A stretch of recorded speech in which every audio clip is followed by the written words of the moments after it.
work with a group or with one, and they'll come. So there will be no gap after my death in terms of having somebody managing the money, and they'll probably be a lot more energetic than I am now, and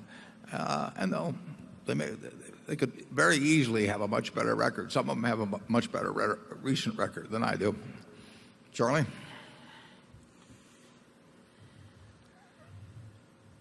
Well, you know, we still have a rising young man here named Warren Buffett. And having That's the advantage of working with a guy 84. You always look young. and I think we want to encourage this rising young man to reach his full potential.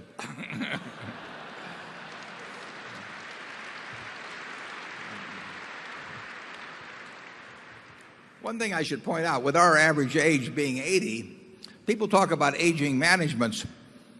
Well, we haven't found a management that isn't aging. If we ever find we want to start eating what they eat. And what I can point out about your management, since our average age is 80, we're only aging at the rate of 1.25% a year. And that is the lowest rate of aging that I know of in corporate America. I mean, some of these companies have 50-year-olds and they're aging at 2% a year. And just think how much riskier that is. Let's go to 13. I'm Isaac Dimitrovsky from New York City. Mr. Buffett, it's great to be here. I've read that there were several times in your investing career when you were confident enough in one idea to put a lot of your money into it, say 25% or more.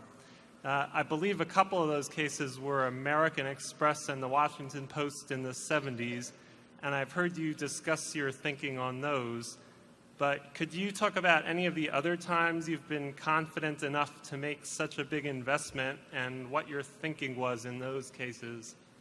Charlie and I have been confident enough, if we were only running our own net worth, I'm certain a very significant number of times, if you go over 50 years, there have been a lot of times when you'd have put at least 75% of your net worth into an idea, aren't there, Charlie? Well, but 75% of your worth outside Berkshire has never been a very significant amount. Well, but I'm going back. Let's just assume it was. Let's just assume you didn't have Berkshire in the picture. There have been times, I mean, we've seen all kinds of ideas we would have put 75% of our net worth in. Warren, there have been times in my life when I've had more than 100% of my net worth invested in things. That's because you had a friendly banker and I didn't. No, there have been times, well, initially I had several times I had 75% of my net worth in one situation. There are situations you will see over a long period of time. I mean, you will see things that it would be a mistake if you're working with smaller sums. It would be a mistake not to have half your net worth in. I mean, you really do sometimes in security see things that are lead pipe cinches, and you're not going to see them often, and they're not going to be talking about them on television or anything of the sort. But there will be some extraordinary things happen in a lifetime where you can put 75% of your net worth or something like that in a given situation.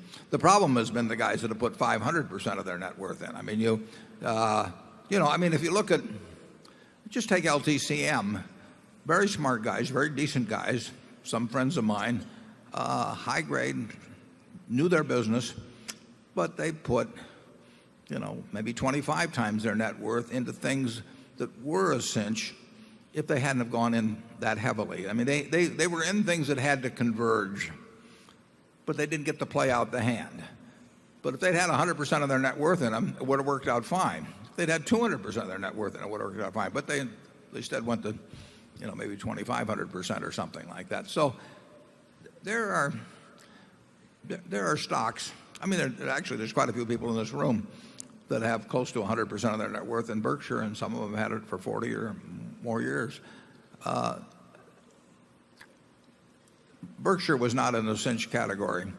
It was in the strong probability category, I think. But I saw things in 2002 in the junk bond field. I saw things in the equity markets. if you could have bought Cap Cities with Tom Murphy running it in 1974, it was selling at a third or a fourth what the properties were worth, and you had the best manager in the world running the place, and you had a business that was pretty damn good, even if the manager wasn't. You could have put 100% of your net worth in there and not worried. You could have put 100% of your net worth in Coca-Cola earlier than when we bought it, but certainly around the time we bought it, and that would not have been a dangerous position. It'd be far more dangerous to do a whole bunch of other things that brokers were recommending to people. Charlie, you want to comment? Yeah, the students of America go to these elite business schools and law schools, and they learn corporate finance the way it's now taught, and investment management is the way it's now taught. And some of these people write articles in the newspaper and other places, and they say, well, the whole secret of investment is diversification. That's the mantra. They've got it exactly back-assward. The whole secret of investment is to find places where it's safe and wise to non-diversify. It's just that simple. Diversification is for the know-nothing investor. It's not for the professional. And there's nothing wrong with the know-nothing investor practicing it. It's exactly what they should practice. It's exactly what a good professional investor should not practice. But that's, there's no contradiction in that. A know-nothing investor will get decent results as long as they know they're a know-nothing investor, diversify as to time they purchase their equities and as to the equities they purchase. That's crazy for somebody that really knows what they're doing. And you will find opportunities that if you put 20% of your net worth in it, you have wasted the opportunity of a lifetime, in terms of not really loading up. And we've had the chance to do that way in our past when we were working with small sums of money. We'll never get a chance to do that working with the kinds of money that Berkshire does. We try to load up on things, and there will be markets when we get a chance to from time to time, but very seldom do we get to buy as much of any good idea as we would like to. Go to number one. Good morning, Mr. Chairman. And Charlie, I'm Father Val Peter. For 25 years, I was lucky to be head of Boys Town, expanded across the whole country. Warren was very kind to me, very helpful over long periods of time. What I represent today is Parents Television Council. We're 1.2 million folks across the country, and our concern is to help keep toxicity off television programs, excessive violence, etc. And I was very surprised, being on the Parents Television Council board, when I read a report, I hope it's not true, but it might be, that says that of the best and most troublesome advertisers, Berkshire Hathaway is near the bottom at 444 out of 452. I hope that's not true, but my point is this. When I was head of Boys Town and somebody said something like that, I'd say, go find out, correct it. My question is, would you be kind enough to say, go find out, if it's necessary, correct it? Thank you. Yeah, I would say this, that I don't know where the rankings come from. I see certainly by far our biggest advertiser would be Geico. We spend over $700 million a year on advertising. I see their ads all over the place, and I don't regard them as offensive or inducing antisocial behavior or anything like that, but I would be glad for you to contact Tony Nicely, because I can't think of any other company at Berkshire that does remotely the amount of advertising, and Tony's an easy fellow to find. He's here now, actually, but you could write him at Geico, or you could find him at the Geico booth probably later in the day, and just talk to him about that. I'd be glad to have you do that, Father Peter. Number two. Good morning, Mr. Buffett, Mr. Munger. My name is Deb Calviello, and I'm from Windsor, New Jersey. I'm 45 years old and have achieved financial independence in that I'm able to manage the money of my spouse and myself full time. And that goes to marrying well, part of that. That could be a big part of it. Marrying well in the sense that I received the encouragement and the confidence to pursue that. That's terrific. I was going to ask you a question more along the lines of diversification, but I think I will put it this way. I'll skew it a little differently. Each of us has a traditional IRA, a Roth IRA, and together we have a brokerage account. Should the assets in those accounts be separated or better managed as a whole pile? In other words, have overlapping securities in each account or different types of securities relegated to a specific account? Yeah. Well, I would say your marriage sounds like it's going to last, so I think you should think of yourself and your husband as a unit. And in my view, you should look at your overall financial condition and not worry about where the location of the assets will be. So if you have a net worth of X and you have 20% of it in a 401k and 30% outright and so on like that, just look at the whole picture and decide what mix of assets, what type of assets you want, and don't treat them as being in separate pots. I mean, at Berkshire, we own stocks in a whole bunch of different. Our insurance companies own stocks in separate portfolios, and we even have a portfolio in Cologne, as mentioned earlier. I don't even think about what entity anything is in. It's all working for Berkshire, and I think you should. The way to think about your situation is to think about it all working for your family. Now, if you strike me as having a very solid marriage, and I think your husband would be crazy if he split with you. But if you're just starting out, you may want to keep your money separate for a while till you see how it plays out, because a significant percentage do end up in divorce. I don't get into marriage counseling very often, so I can feel the ground sort of disappearing between my feet here, but I will turn it over therefore to our marital expert, Charlie Munger. Yeah, occasionally you'll find an investment that is going to produce a huge amount of taxable income. It's a junk bond paying a high yield that's taxable or something. So some items are more suitable for those retirement accounts that get tax deferral benefits. But apart from that, it's all one pot, sure. Number 3. Hi, Warren. I'm Doug Hicks from Akron, Ohio. And you hear on the news lately, a lot of people say that oil will run out during this century. Considering the U.S. policy is to do nothing until the very last second, how do you think the end of oil will play out? For example, do you think that this would unfortunately result in World War III, or do you think alternative energy will be available the day that oil runs out to take its place? And maybe do you think these oil companies' value will go to zero when oil runs out? Yeah, oil won't run out. It doesn't work that way. What oil will do at some point, who knows when, people have predicted a lot of everything. So oil at some point,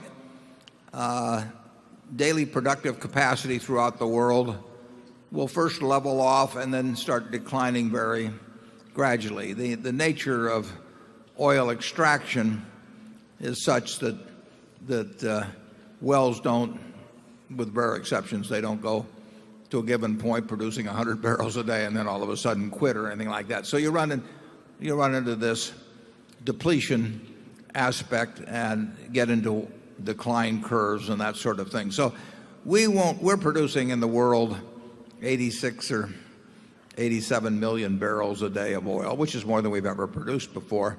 We are closer, by at least my calculations, we are very much closer to producing almost as much as our productive ability is in the world with fields in their current stage of development than we've ever been. I mean, our surplus capacity, I think, is less than, well, any time I can remember, and it's quite a bit less than most periods. So we don't have the ability to crank up in any short period of time the 86 or 7 to 100 million barrels a day. But whatever that peak will be, and whether we've hit it 5 years from now or 50 years from now, then it will just gradually taper down, and the world will adjust to it, and hopefully we'll be thinking about it, well before it happens, and various adjustments will be made in the world that will cause the demand to somewhat taper down as the available supply. But we will be producing oil far beyond this century. It's just the question is whether we're producing 50 million barrels a day or 75 million or 25 million barrels a day. I don't know the answer to that. There's a lot of oil in place in the world. We've messed up the recovery of a lot of the oil. I mean, we never recovered the total potential of fields, and some fields we've misengineered in ways so that we'll recover a very small percentage. Now maybe there'll be better engineering, tertiary recovery, and that sort of thing in the future. It's nothing like an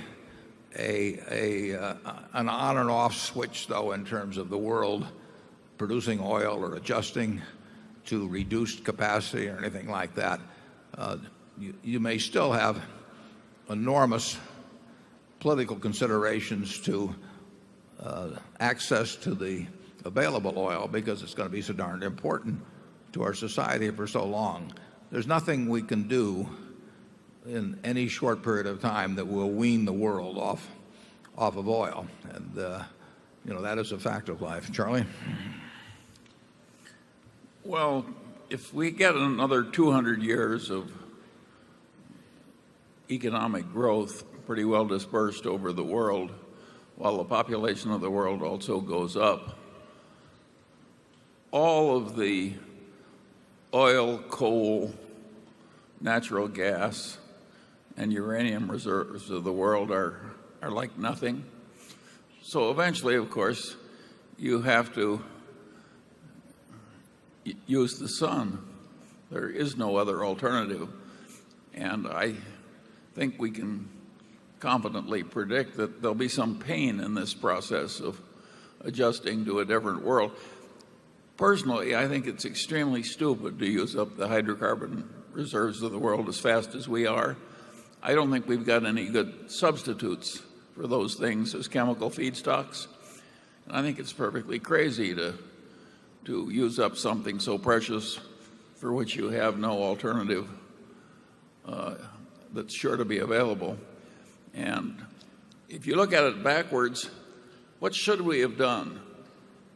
Hell, we should have bought all the oil in the 30s in the Middle East and taken it over here by tankers and put it in our own ground. I mean, it's obvious to see what should have been done in the past. Even though that's obvious, are we doing the equivalent of that now? And the answer is basically no.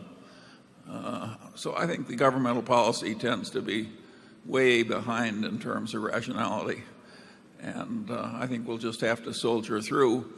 But eventually, if we're going to have a prosperous civilization, we have no other alternative than the sun. What's your over-under figure for 25 years from now, world production, oil per day? Down. Down. That's not an insignificant prediction. I mean, believe me, if oil production is down 25 years from now, it'll be a different world. I mean, China's going to sell over 10 million cars this year. I mean, the demand is going to keep, even at these prices, it's hard for me to imagine demand falling off a lot. So if production falls off, you will you'll have some interesting consequences. Number 4. Mr. Buffett and Mr. Munger, my name is Guy Pope, and I'm from Portland, Oregon. I enjoyed the cartoon this morning, and I'd like to expand on that. I, too, like the idea of both of you serving as a single term as the President of the United States.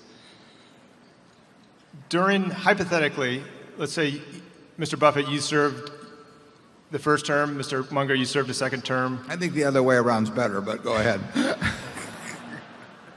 Each of you, please name 3 difficult policy decisions you would implement during your term to better the country. Well, Charlie's going to serve the first term, so I'm going to let him name his 3.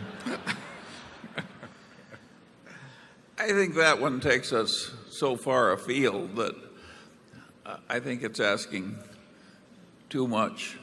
3 perfect solutions to the major problem of mankind from each of us in a few minutes. We've just barely managed to stagger through life as well as we have, and I don't think we're quite up to it. We probably have a massive federal program for retirement homes, actually. I would probably do something about the tax system that would change things so that the super rich paid a little more and the middle class paid a little less. But that might be why you'd prefer to have Charlie serve first. Number 5. Hi, I'm Ryan Johnson from Arizona, and I wanted to ask what you think about the food shortages in the world and what trends you see in the next decade or 2. Well, again, I'm no expert on that, Charlie. Well, I said last year that I thought that the policy of turning American corn into motor fuel was one of the dumbest ideas in terms of the future of the world that I'd ever seen. I came out here with the head of an academic institution, and he called the idea stunningly stupid. Now, I'm here in Nebraska, where I like Nebraskans to prosper, but this idea was so monstrously dumb that I think it's probably on its way out. We've now, well, no, we got time for a couple more. Let's go to number 6. Hi, my name is Timothy Ferris. I am a guest lecturer at Princeton University twice a year, and I'd like to touch on an earlier question about investing with small sums of money. I'd like to ask both of you, if you were 30 years old again and had your first $1 million in the bank, how would you invest it, assuming you're not a full-time investor, you have another full-time job, you can cover your expenses with other savings for about 18 months, no dependents, and it'd be really helpful for my students, for myself and others here, if you could be as specific as possible about asset classes, percentages, whatever you're willing to offer. Well, I'll be very simple. Under the conditions you name, I'd probably have it all in a very low-cost index fund, and it'd probably be, might be Vanguard. Somebody I knew was reliable, somebody where the cost was low, and because you postulated that you're not going to become a professional investor, I would recognize the fact that I'm an amateur investor, and I would feel that unless bought during a strong bull market, which this hasn't been, I would feel that that was going to outperform to a degree bonds under current conditions over a long period of time, and then I'd forget it and go back to work. Charlie? Yeah, it's in the nature of things that you aren't going to have a whole lot of screamingly successful professional investors. You've got a great horde of professionals taking croupiers' profits out of the system, most of them by pretending to be professional investors. And that is in the nature of things too. But if you don't have any rational prospects of being a very skilled professional investor, well, of course you should compromise on some simple thing like an index fund. Yeah, and that you will not get that advice from anybody because nobody gets paid to give you that advice. And so you will have all kinds of people telling you how much better they can do for you than that, and how if you just give them a wrap fee or give them commissions or whatever it may be, that they will do better, but they won't do better. On average, if 1,000 other people like you do the same thing, that group of 1,000 will do worse if they listen to the people that make pitches at them. And in the end, why should you expect? I mean, you'll get a perfectly decent return over a 30 or 40-year period by doing what I suggest. And why should you expect more than that when you don't bring anything to the party? The salesman will tell you that you'll get it, but you won't. I would give you another word of warning. Do not judge stockbrokers generally by the ones you meet at this meeting. We attract some of the most honorable, intelligent stockbrokers in the world. They are not representative of the class. The politician in him just came out. Okay, we'll do one more and then we'll break for lunch. Number 7. Good morning. My name is Tim Pham. I'm from Austin, Texas. For my children, I would like to hear from both of you as far as the temptation to keeping up with the Joneses. And can you give them advice that they can live by with respect to frugality, debt, and work ethic? Yeah, just tell them to keep up with the Buffetts.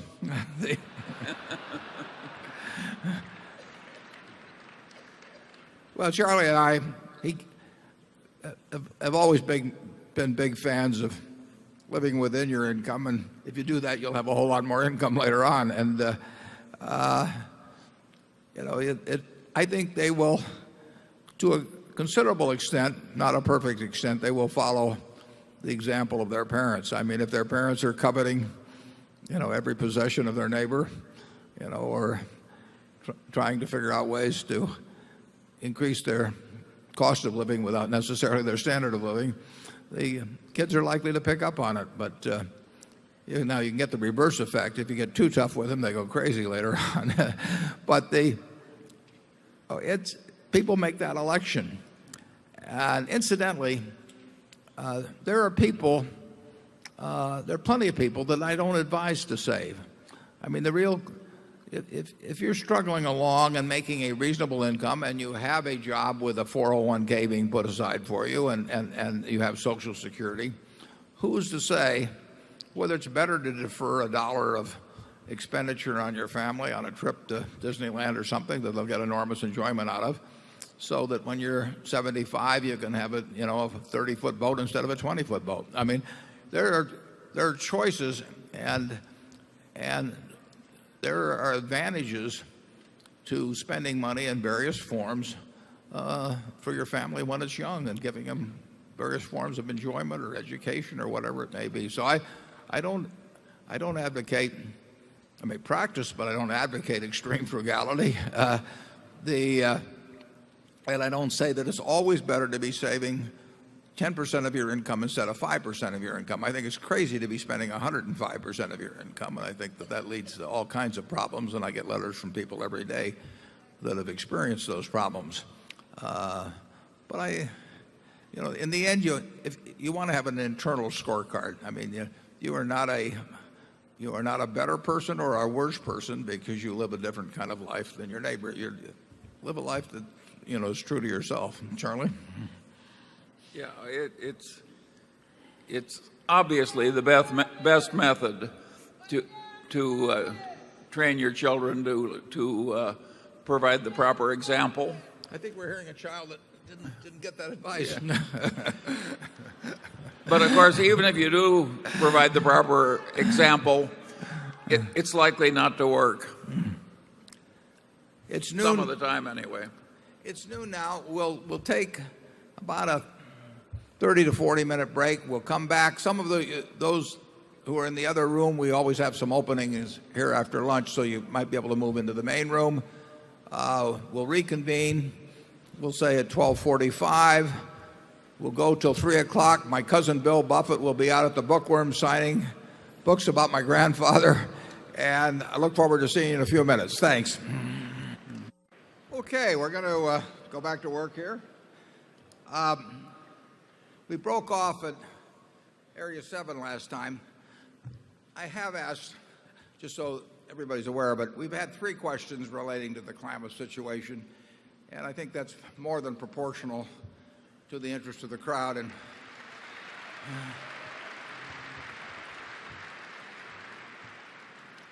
so we'll skip any more like that. I think the position is known, and we'll go on to number 8. My name is Ole Larsen. I live in Salt Lake City, and I think on Rue Lukaiser on Wall Street Week 1981 or something, so you must really have impressed me, Warren. What I'd like to ask you is that, looking at the future, have the business practices of the investment banks become so complex that it is not possible for the head of the investment bank to be aware of the exposures to financial risks day to day or week to week? Yeah, that's an exceptionally good question, and I think the answer probably is yes, at least in some places. Although there's a few investment bank heads I've got enormous respect for their ability to sort of get their minds around risk. But I decided, for example, when we bought Gen Re, it had about 23,000 derivative contracts. And I think I could have spent full time on that and not really been able to get my mind around how much risk we were running under some fairly extreme conditions that I did not think were impossible, but that the people who are running the operation might have thought were impossible, or that might not have cared about it that much because their own incentive compensation was such that if they made a lot of money one year on something that would work 99 years out of 100, they would feel the chances of something going wrong big were very slim. But I don't want to have it slim, I want to have it none. So I regard myself as the chief risk officer at Berkshire. If something goes wrong at Berkshire in terms of risk of the way we run the place, there's no way I can assign that to a risk committee or have some mathematicians come in and make a bunch of calculations and tell me that I'm only running a risk that'll happen once in the history of the universe or something of the sort. I think the big investment banks, a number of them, and big commercial banks, I think they're almost too big to manage effectively from a risk standpoint in the way they've elected to conduct their business. And it's going to work most of the time. So you don't see the risk in a way that, I mean, if you have a 1 in 50-year risk that a place will go broke, it may not be in the interest of a 62-year-old executive that's going to retire at 65 to worry too much about that. I worry about everything at Berkshire. So I would say they're very hard to manage, very hard to have your mind around. I mean, clearly, you've seen cases in the last year where very big institutions, if the CEO knew what was going on, he certainly hasn't admitted it subsequent to what's happened, because it's embarrassing either way, but it's less embarrassing to say I didn't know what was going on than to acknowledge that you knew these kind of activities were going on and you let them go on. I've been asked for advice on regulation sometime, and we have seen an extraordinary example, which somehow the press really hasn't picked up on much. But you had an organization called OFEO, whose sole job was to supervise 2 big companies, and these big companies were Fannie Mae and Freddie Mac, and they had a large element of public purpose in them, and they were chartered by the federal government, and their activities had overtones for the whole mortgage and securities markets. So Congress said, if we're going to give you all this too big to fail type protection in terms of the federal government stepping in and give you special privileges, we want to keep an eye on you. So they formed OFEO, and they had 200 people going to work, I presume at 9, at 5, and their sole job was to see what these 2 places were doing.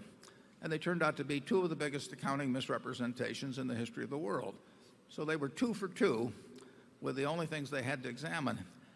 And I fear that if you tried to do the same thing with the biggest commercial banks or the biggest investment banks, I'm not sure you can keep track of it. What you need is somebody at the top whose DNA is very, very much programmed against risk, and he is going to have to resist the entreaties of those who work beneath him, who say everybody else is doing it, and if they can do it over there and make all this money doing it, why can't we be doing it here?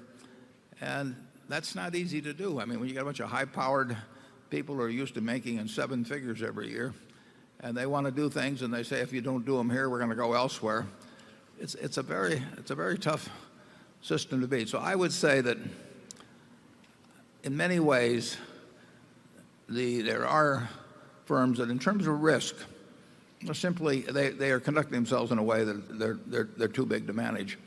And if at the same time the government says they're too big to fail, that has some very interesting policy implications. Charlie? Well, I would argue that you say that very well. It does have interesting policy implications. It's crazy to have people get so big and so important that you can't allow them to fail and allow them to be run with as much knavery and stupidity as permeated the major investment banks. It's not that Berkshire hasn't had wonderful service from investment banking all these years, because we have. It's just that as an industry, this crazy culture of greed and overreaching and overconfidence in trading algorithms and so on creeps in, and I would argue it's quite counterproductive for the country, and it ought to be reined way back. These institutions are too big to fail, and it was demented to allow derivative trading to end up the way it has ended up, and with the clearance risks that are embedded in the present system. And it's amazing how few people spoke against it as it was happening. There was just so much easy money to be reported. A lot of the money that was reported as being earned wasn't really being earned. It was in that wonderful category of assets that I call good until reached for. They sit there on the balance sheet, and when you reach for it, it just fades away like He's not kidding. mist. He's not kidding. We had 400 million of that good until reached for assets that we got with General Re. And they were behaving honorably. Yes. But at any rate, people pushed it way too far. In the drug business, they say prove that this works before they certify the drug. On Wall Street, they start believing in the tooth fairy, and if one guy's reporting a lot of money, why, everybody else is asking, why aren't we betting on the tooth fairy? It's a crazy culture, and to some extent it's an evil culture, and it needs a huge reining in. And the accounting profession utterly failed us. The worst behaving were the people who set the accounting practice standards, and they're very bureaucratic and take forever, and they don't want to do anything real difficult that displeases people. This is not a combination of wonderful qualities when your job is to set accounting standards, which ought to be dealt with sort of like engineering standards. And they don't even have the right approach. So there's a lot wrong. When Charlie and I first got to Solomon, we noticed that they were trading with Mark Rich, who had fled the country. And we told them we wanted to quit trading with Mark, and they said, well, they were making money doing it in one way or another, and they said, what the hell did we know about crude oil trading? And they wanted to keep trading with them, and only by just total directive could we stop our own employees from trading with Mark Rich. Now, if you can't stop your people trading with Mark Rich, when you're focusing on it, just imagine what goes on, in those trading rooms elsewhere. If Bear Stearns, I think the Fed did the right thing by stepping in on Bear Stearns. If Bear Stearns had failed on Sunday night, and it would have, they would have walked over to a federal judge and handed him a bankruptcy petition, I guess, at a little after 6 o'clock Midwest time, because that's when Tokyo opened. If they had failed, the next day, as I understand it, they had about 14.5, which isn't as bad as it sounds, but 14.5 trillion of derivative contracts. Now, the parties that had those contracts that had a claim against Bear Stearns would have been required, I think, almost by the contracts they signed, but they would have been required to undo those contracts very promptly to establish the damages they would have against the bankrupt estate. Just imagine thousands of counterparties around the world, trying to undo contracts, or everybody knowing they had to undo contracts in a very, very short period of time. The $400 million we tried to reach for and didn't find, we had the luxury of spending about 4 or 5 years unwinding those contracts. These people would have had 4 or 5 hours to do the same thing with everybody else doing it simultaneously. It would have been a spectacle that would have been, I think, of unprecedented proportions, and of course it would have resulted, in my view, of another investment bank or two going down, within a matter of days, because nobody has to leave. Nobody has to lend you money. And in fact, that was one of the interesting things that was said at the testimony when they called them down to the Senate Finance Committee. I think 2 of the witnesses said, we didn't understand. We understood we couldn't borrow money unsecured if people started looking at us with askance. But they said we didn't dream we couldn't borrow money secured. Well, we'd found that out at Solomon, that we were having trouble borrowing money secured 17 years earlier. When the world doesn't want to lend you money, 10 basis points doesn't do much, or 20 basis points or 50 basis points much, or a bigger haircut on collateral. If they don't want to lend you money, they don't want to lend you money. And if you're dependent on borrowed money every day, you have to wake up in the morning hoping the world thinks well of you. And there was a period there a few months ago when I think every investment bank in the United States was plenty worried about whether people were going to think well of them the next morning. Well, let's go on to number 9. Harry Bagai, San Francisco. Mr. Buffett, I was reading recently in Fortune magazine that when you invested $500 million in PetroChina back in 2001 or 2002, all you did was read the annual report. Now, I was thinking that most professional investors with the kind of resources that you have would have liked to have done a lot more research and talk to management, maybe regulators, et cetera, et cetera. The question I have is what is it that you look for when you're reading an annual report like that? How is it that you were able to and did make an investment purely on the back of reading that report? Yeah, well, it was in 2002 and 2003, and the report came out in the spring, and I read it, and that's the only thing I ever did. I never contacted any management. I never got a brokerage report. I never asked for anybody's opinion. But what I did do was I came to the conclusion that the company, and it's not hard to understand crude oil production and refining and marketing and the chemical operation they have. I mean, you can do the same thing with Exxon or BP or any of them, and I do that with all. I look at them. And I came to the conclusion it's worth $100 billion, and then I checked the price and it was selling for $35 billion roughly. What's the sense of talking to management? I mean, basically, if you talk to management of almost every company, they'll say they think their stock's a wonderful buy, and they'll give you all the good stuff and skip over things that it just doesn't make any difference. Now, if I thought the company was worth $40 billion and had been selling for $35 billion, then at that point you have to start trying to refine your analysis more. But there's no reason to refine your analysis. I mean, I didn't need to know whether it was worth $97 billion or $103 billion if I was buying it at $35 billion. So any further refining of analysis would be a waste of time when what I should be doing is buying the stock. So we really like things that you don't have to carry out to 3 decimal places. If you have to carry it out to 3 decimal places, it's not a good idea. It was something like PetroChina. It's like if somebody walked in the door here and they weighed somewhere between 300 and 350 pounds, I might not know how much they weigh, but I would know they were fat. That's all I'm looking for, is something that's financially fat. And whether PetroChina weighed $95 billion or $105 billion didn't make much difference. It was selling for $35 billion. If it had been selling for 90, it would have made a difference. So if you can't make a decision on something like PetroChina off the figures, forget about going further.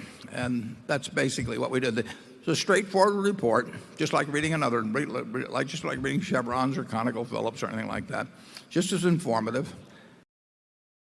We're going to learn more, by going out and deciding whether you thought they've got one huge field in China, whether the life of it was 13 years or 14 years or something of the sort. They should hit you between the eyes. Charlie? Yeah, I would argue that we have lower due diligence expenses than anybody else in America, and that we have had less trouble because we had less expense. I know of an investment operation in America that pays over $200 billion a year to its... 200 million. 200 million. Yes, yeah. 200 million, pardon me, to every year to its accountants, a lot to help them with due diligence. And I think our operation is safer because we think like engineers. We want these margins of reliability, and they're trying to do something really difficult, which is to have fine-grained. When we get a call on something like the Mars-Wrigley situation, if we don't know enough about Mars and Wrigley by this point, so that we have to go out, I still like to go out, and of course, and sample all the bars. So we have a 15. I mean, I feel I owe that to the Berkshire shareholders, but I'm not going to look at their labor contracts or their leases or anything like that. If the value of Wrigley depends on a specific lease someplace or a specific commitment to this or that, or a given environmental problem, forget it. There are these overriding considerations that are enormously important, and then there's a whole lot of trivia that doesn't mean anything. That we have never made we've made plenty of big investment. I've made plenty of big investment mistakes. I've never made one, in my view, that would have been avoided by conventional due diligence. And we would have spent a lot of money, and we would have wasted a lot of time, and in some cases we would have missed deals simply because we wouldn't have committed fast enough. We have a significant advantage, and it gets bigger as we get bigger, because in terms of big deals, people rely more and more often on process, in that when people want to get a deal done and they want to know it's going to be done, they will come to us. I mean, the Mars people wanted to deal in terms of this financing aspect of the Wrigley situation. They only wanted to deal with Berkshire, and because they knew we didn't have any lawyers involved. I'll admit to this group, we didn't even have any directors involved. We just, we got a call, it made sense, and we said yes. And when we say yes, we don't say yes with a material adverse change clause. We don't say yes if financing is available. We just say yes. So I can tell people when we make a deal that if we're going to have $6.5 billion available, it's going to be available, whether there's a nuclear bomb goes off in New York City, or whether there's a flu epidemic, or whether Ben Bernanke runs off to South America with Paris Hilton. That the check is going to clear. And if you're making a deal, the guy that wants the $6.5 billion, that assurance is worth something, and you really can't get anyplace else. You say, well, I'll do it, but I've got to have a due diligence team check this out and do all of that. So it's a real advantage to us, and I don't think there's any disadvantage to us. Number 10. Hi, Mr. Buffett. My name is Matthew Millard. I'm from Norman, Oklahoma. And we'll forgive that as Nebraskans. That's okay. Thank you. I've been a long-time Berkshire shareholder since I was 16. Really like the company, really like your investment style, buy and hold forever, kind of beyond the grave. But my question actually had to do with, do you know and believe in Jesus Christ and have a personal relationship with him? No, I'm an agnostic, and I grew up in a religious household, and if you'd asked that question of my mother or father, you'd have gotten a different answer. But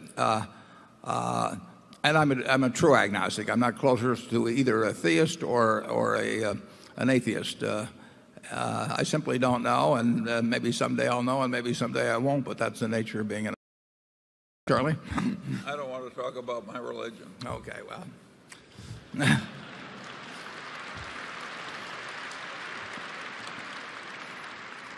Being an agnostic, I don't have to talk about my religion. It's very simple. Obviously, I have no opinion on anybody else's religion, because that's the nature of being an agnostic. So I wish everybody well in their own. Number 11. Hello. Good afternoon, Warren, Charlie. I want to thank you for hosting this annual meeting. My name is James Young from East Brunswick, New Jersey. I don't want to sound morbid, but my question is, once you two are gone and Warren's stock is placed in trust and slowly forced to be sold over the years, what safeguards are in place to prevent a hedge fund or LBO shops from joining together and acquiring Berkshire Hathaway and putting in play and breaking up this wonderful company and endangering the culture of this company? Well, my stock would be sold over about a 12-year period after my death. During the time of settling the estate, it gets disposed of in the same manner as presently, and then it gets on a time clock. So that takes a lot of time. I may live a little longer even than now, but even if that started now, you would be dealing, I hope, with a company that had a market value much larger than even we presently have. And you'd still have large blocks of stock held by institutions or people that certainly had a similar philosophy. There's no guarantee that if somebody wanted to try a $600 or $700 billion takeover, and it might be a lot larger than that if you go out a ways, that it can't be done. But I think it would be about as unlikely to happen in the case of Berkshire as any company I can think of in the world. It can't happen at all, in effect, until sometime after I die. There'll be a lot of votes concentrated till that period. And like Charlie says, I've told there's this period after I die before this 10-year distribution period kicks in. So I've told my lawyer to make sure that my estate lasts for quite a while. And he says that's like telling your teenage son to have a normal sex life when you tell a lawyer that. But it'll be a long time.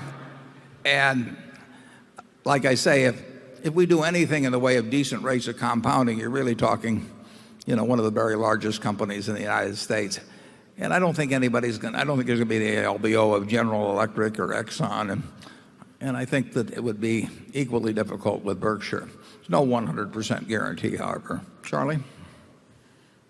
Yeah, and besides, Warren doesn't plan to leave very early. I've heard him say several times when people ask him what he wants said at his funeral, and he always gives the same answer. He says he wants people to say that's the oldest looking corpse I ever saw.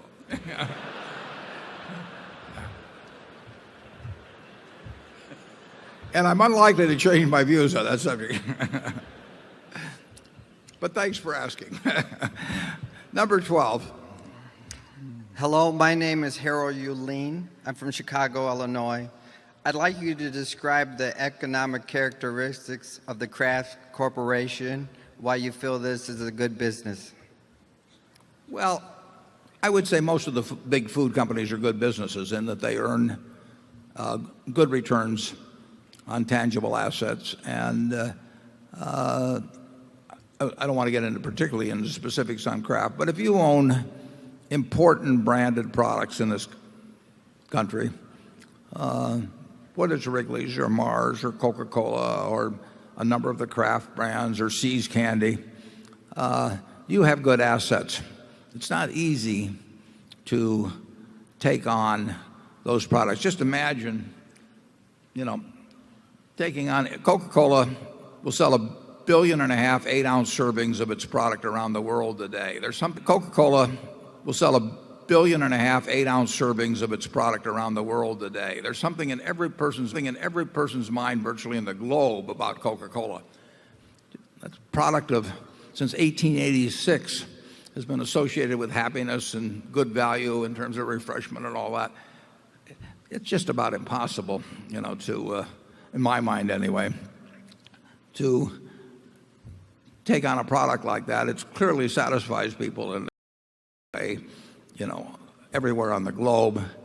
And, it may not be the same. Kraft, for example, has Kool-Aid in the powdered soft drink business. I don't think I'd want to try and take on Kool-Aid. I'd rather have Coca-Cola, but it's a tough product. And to get implanted, to get implanted in people's mind RC Cola around the world. And RC Cola has been around a long, long time. It isn't going to go anyplace. I mean, that is very, very difficult. And actually, Richard Branson came over to this country. They say that a brand is a promise. I mean, there's a promise involved in picking up a Milky Way or picking up a Coca-Cola as to what it's going to deliver to you. Richard Branson came over 7 or 8 years ago, 10 years ago, a fellow with a famous airline and all of that. And he came out with something called Virgin Cola. Now, I thought that was kind of an unusual promise to have in a product. Never could quite figure that one out, what the promise was. But whatever it was, it didn't work. And there've been, I don't know how many, Don Keogh would know, but there have been hundreds of colas over the years. But in the end, who is going to, buy some substitute cola for a penny a can less, or 2 cents a can less than Coca-Cola, or the same thing with See's Candy, or the same thing with Kool-Aid, or whatever it may be. So we feel pretty good about branded products when they're runaway leaders in their field. And there's nothing unusual about Kraft in their position versus Kellogg or some other people like that. So the specifics of which one we buy may depend a little bit on how we feel about the price. It certainly will make a difference how we feel about the price, the management, and some other factors. But if you buy in with good branded products and you don't pay too much, you're probably going to do okay. On the other hand, you're not going to get super rich because the attributes that I've just laid out are pretty well recognized. Charlie? I've got nothing to add. Okay. Do we need to go to the other room or not? Well, let's just go to number one. If I'm skipping the other room and there are still people in there, somebody can let me know and we'll go back for them. Number one. Hello, Mr. Buffett, Mr. Munger. My name is Kevin Truer from Chicago, Illinois. My question is this. You have identified 4 investment professionals who will, at some point in time, be running the portfolio for Berkshire Hathaway. What was the criteria that you used to select the 4 people, and what will be the criteria for evaluating them going forward? Yeah, the criteria for selecting, I think we laid out pretty well in the 2006 annual report. We obviously look for people that have had pretty good records, but that criteria alone is nowhere near sufficient to come up with the candidates we want. I mean, we care enormously about human qualities, and we think we can make that judgment in some cases, and in some cases we can't. I mean, and it's no negative vote on people we skipped over. We just decided we didn't know whether they would be the right kind of person. We made an affirmative judgment on 4 as to both their ability and their integrity. And I would like to, there was one other item in here, I believe, which I think achieved a little added relevance in the last year. I said, we therefore need someone genetically programmed to recognize and avoid serious risks, and then I put in italics, including those never before experienced. And then I said, certain perils that lurk in investment strategies cannot be spotted by by use of the models commonly employed today by financial institutions. Well, I think that proved to be somewhat prophetic of what happened last year. All of these places had models. I mean, the major banks, the major investment banks, and they would meet weekly at a risk committee probably and go over their models, and all of the statistics would be printed in nice columns and everything. And they didn't have the faintest idea what risks they were involved. You really need, in the investment world, someone very solid, someone you trust, reasonable analytical skills, but you also need someone that actually can contemplate problems that haven't popped up yet, but which are starting to become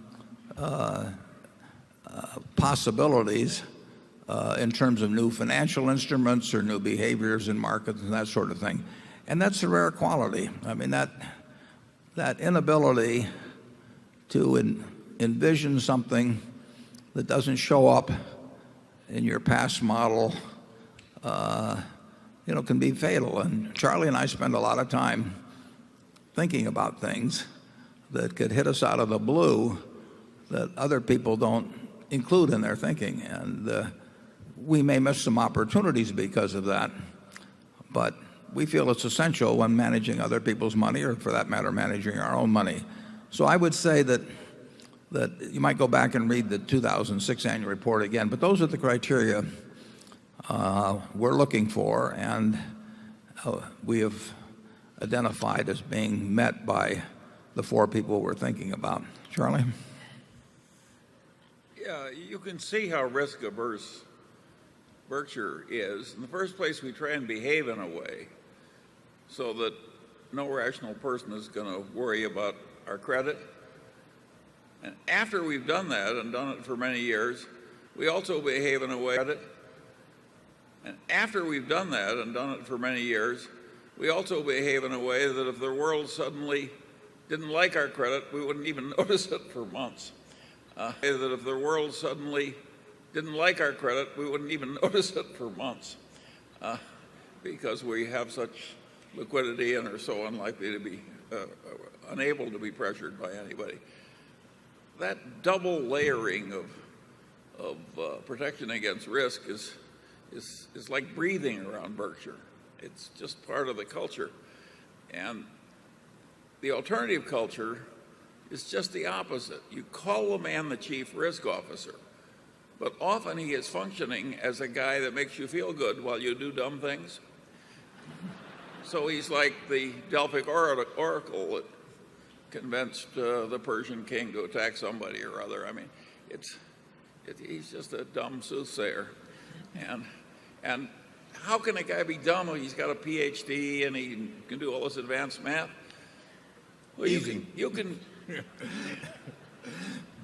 but you can. It's perfectly well. All you've got to do is crave system and computation so much that you torture reality into fitting some model, mathematical model, which really doesn't match, particularly under extreme conditions. And then because of this work that you're putting into everything and these computations about daily trading risk and so forth, you feel confident that you've clobbered the risk, but you haven't. You've just clobbered up your own head. Yeah, we really want to run Berkshire. I'll even applaud that one. We really want to run Berkshire so that if the world isn't working tomorrow the way it's working today, and it's working in a way nobody expected, that we don't have a problem. We do not want to be dependent on anybody or anything else, and yet we want to keep doing things. So we think we found a way to do that. It may give up some of them. Well, it obviously gives up earning higher returns 99% of the time, and maybe 99.9% of the time. Obviously, we could have run Berkshire with more leverage over the years than we have, but we wouldn't have slept as well, and we wouldn't feel comfortable. We have a lot of people in this room that have almost all their net worth in Berkshire, including me, and we wouldn't feel comfortable running a business that way. Why do it? I mean, it just doesn't make any sense to us to be exposed to ruin and disgrace and embarrassment and for something that's not that meaningful. If we can earn a decent return on capital, what's an extra percentage point? It just isn't that important. So we will always try to behave in a way that A, is not dependent on anybody else evaluating the risk except for us. It cannot be farmed out. And you've seen what happened to some institutions where the management thought they were farming it out. And, if that means a reasonable return instead of a slightly unreasonable return, we just accept it. Number two. Hello, Mr. Buffett. Hello, Mr. Munger. My name is Burkhard Wittek, and I'm from Munich, Germany. I would like to get back to your point that as a professional investor, one should be able to act quickly and decisively.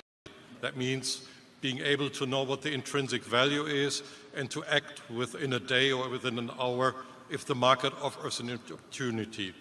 My question is, how large is the universe of companies which you have in your head whose intrinsic value you know, where you would be able to act within a day or two if the market offered an attractive price to you?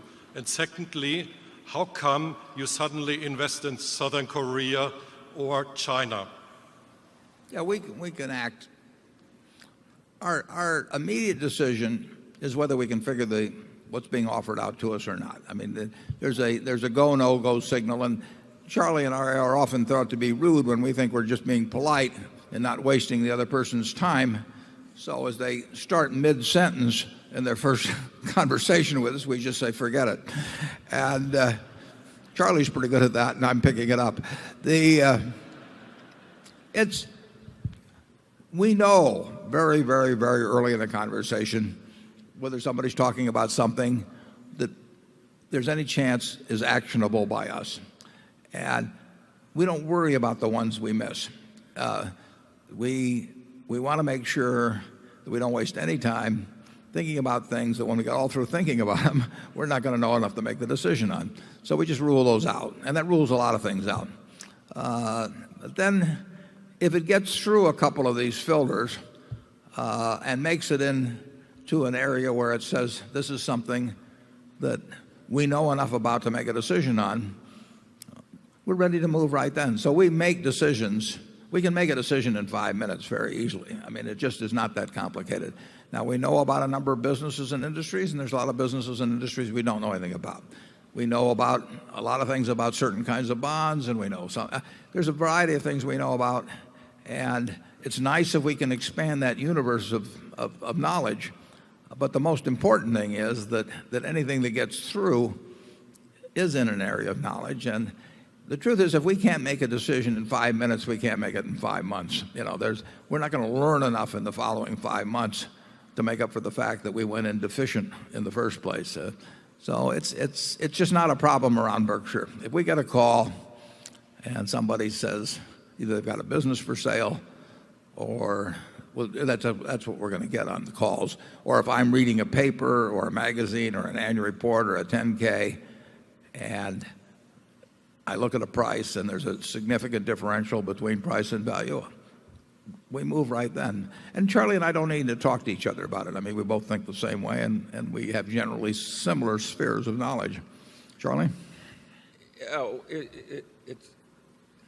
The answer to your question is we can make a lot of decisions about a lot of things very fast and very easily, and we're unusual in that respect. And the reason we're able to do that is there's such an enormous other lot of things that we won't allow ourselves to think about at all. It's just that simple. I mean, I have a little phrase when people make pitches to me, and about halfway through the first sentence, I say, we don't do startups. They don't exist. Well, if you blot out startups, there's a whole layer of complexity that goes out of your life. And we've got other little blotter out systems. And using those, we finally find out that what remains is still a pretty large territory that we can handle. You think that's fair, Warren? Yeah. And there are an awful lot of giveaways that people in the first sentence or two throw out that, we just know we aren't, it isn't going to work. And we waste I would say, we waste a lot of time, but we waste it on things we want to waste our time on. And we're very selective about that, and then we're good at it. We waste a lot of time. But we're not going to waste it on things we don't want to waste it on. Number 3. Mr. Buffett, Mr. Munger, thank you very much for this wonderful ride. My name is Jorge Garza, and I'm coming from Mexico City. Coming from there, you have been occasionally compared to, or rather, Carlos Slim has been occasionally compared to you for other reasons than your love of the game of baseball. Can you please share your thoughts on him? Well, he came up once with 2 of his boys, and we had lunch. But that was probably 15 years ago. So I really have no special. I mean, you probably know a lot more about Carlos Slim than I do. I read the news stories and all of that. And we had a perfectly pleasant lunch, but that was a long time ago. And Charlie, do you have anything? No, I think you speak for the total knowledge of both of us about Carlos Slim. We'll go down the rest of the Forbes 400 for you, too, if you would like. Okay, number 4. Hello, my name is Andre Stolte. I came from New York City, and I'm thrilled to be here. I'm greatly inspired by you. We follow you in our Analyze Business class in New York City, a small group of small investors. And there are human rights violations in these comments. My question is, would you or have you considered asking Coca-Cola to withdraw sponsorship from the Beijing Olympics in light of the immense human rights violations in Tibet, possibly inspiring a new business model that would value humanitarian interest as well as monetary interest? Yeah, I personally, I personally think that the Olympics, and I hope they are, conducted forever with everybody participating. I think that personally it's a mistake to start deciding what this country should be allowed and this country shouldn't be allowed. Now,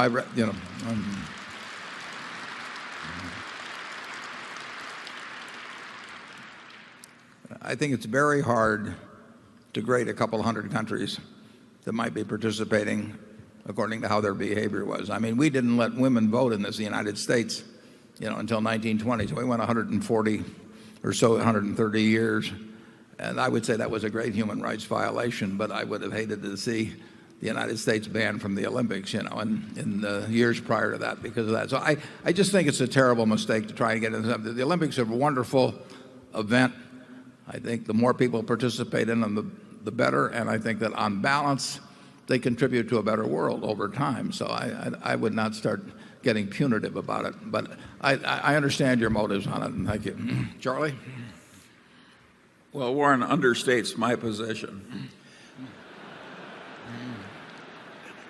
I usually understate his position. This is a man of strong opinions. And I would say to you people who are distressed by imperfections in China, ask yourself your question. The question, is China more or less imperfect as the decades have gone by? And the answer is China's moving in the right direction. And as long as that's happening, I think it's a great mistake to just pick the worst thing about somebody you don't like and obsess about it. Yeah, the U.S. has moved in the right direction over years.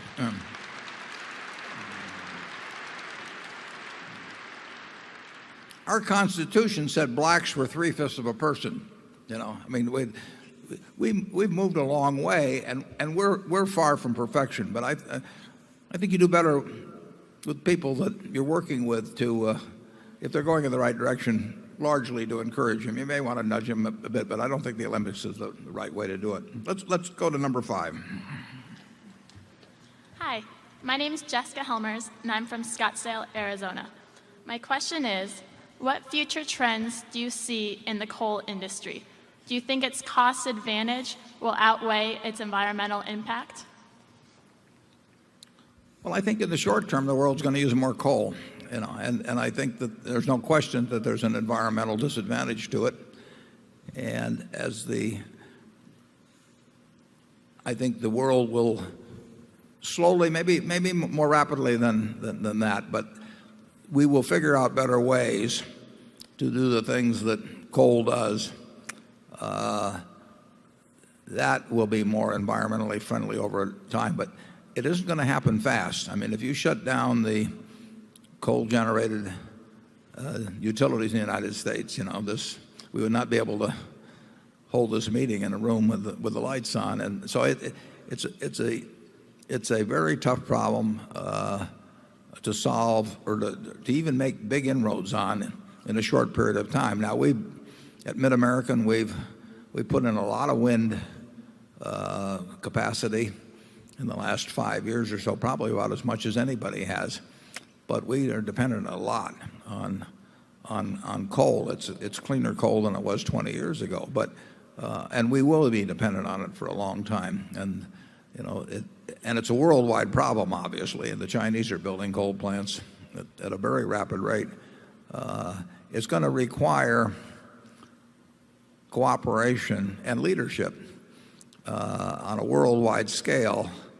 And frankly, the United States is not in a great position in terms of leadership because, per capita, we've done as much to this planet of a negative nature as any country in the world. So it's a little tough for us to go around preaching to people, but we will need a leader, in my view, that can sort of transcend our record of the past and get cooperation from major countries around the world.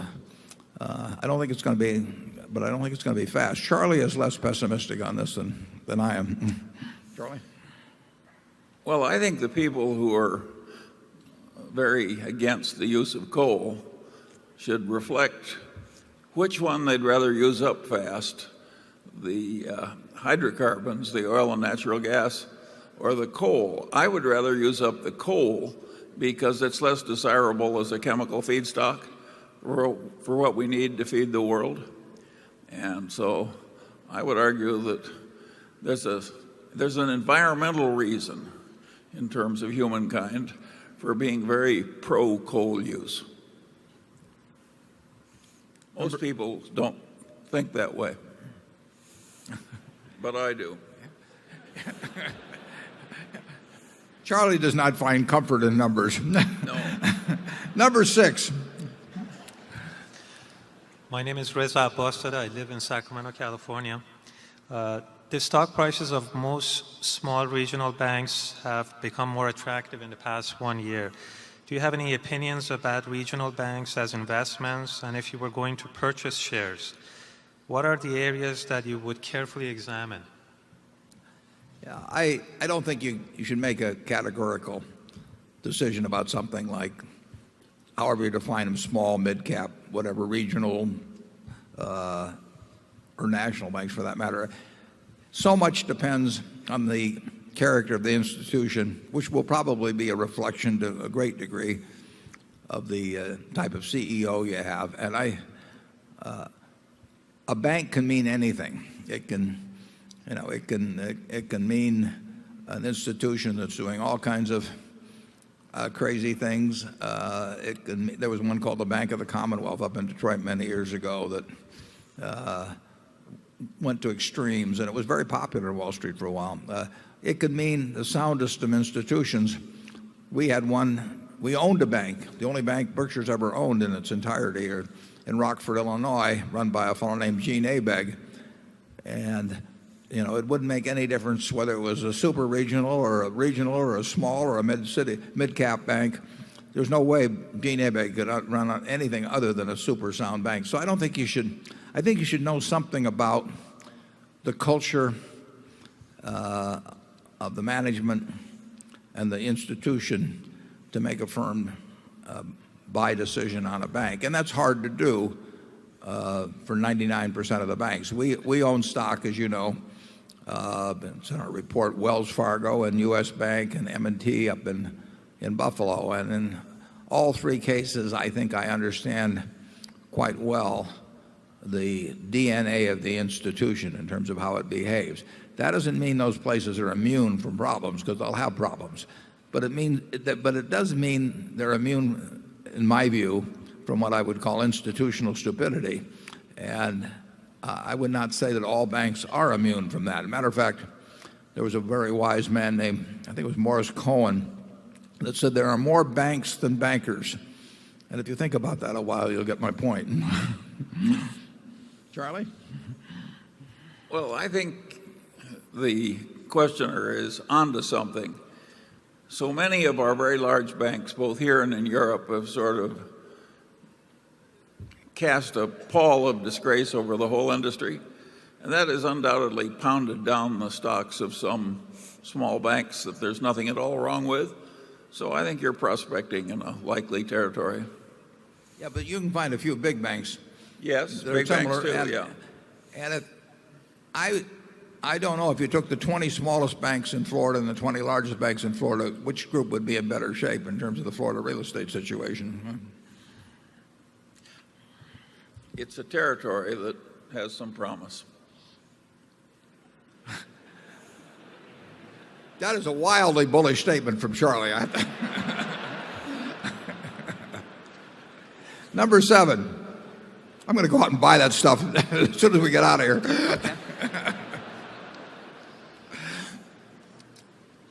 Good afternoon. My name is Matt Thurman, Chicago, Illinois. Mr. Buffett, Mr. Munger, what are your thoughts on preventing further nuclear proliferation given recent events in Syria, Iran, North Korea, and other countries? Thank you. Yeah. Well, it's the great problem of mankind, along with proliferation or the spread of other weapons of mass destruction in the chemical and biological field. The genie is out of the bottle on nuclear knowledge, and more and more people are going to know how to do enormous damage to the rest of the human race as the years go by. You'll have a given percentage of the population that are psychotics or megalomaniacs or religious fanatics or whatever, and will wish ill on their neighbors. And the choke point will be, presumably, will be materials and to a degree deliverability. I think people generally associate weapons of mass destruction threats these days with terrorists and rogue organizations of some sort, and not so much with nations. But I regard both as being enormous threats to the future of mankind, and we have not made much progress in that respect. We should be doing everything possible to reduce access to materials,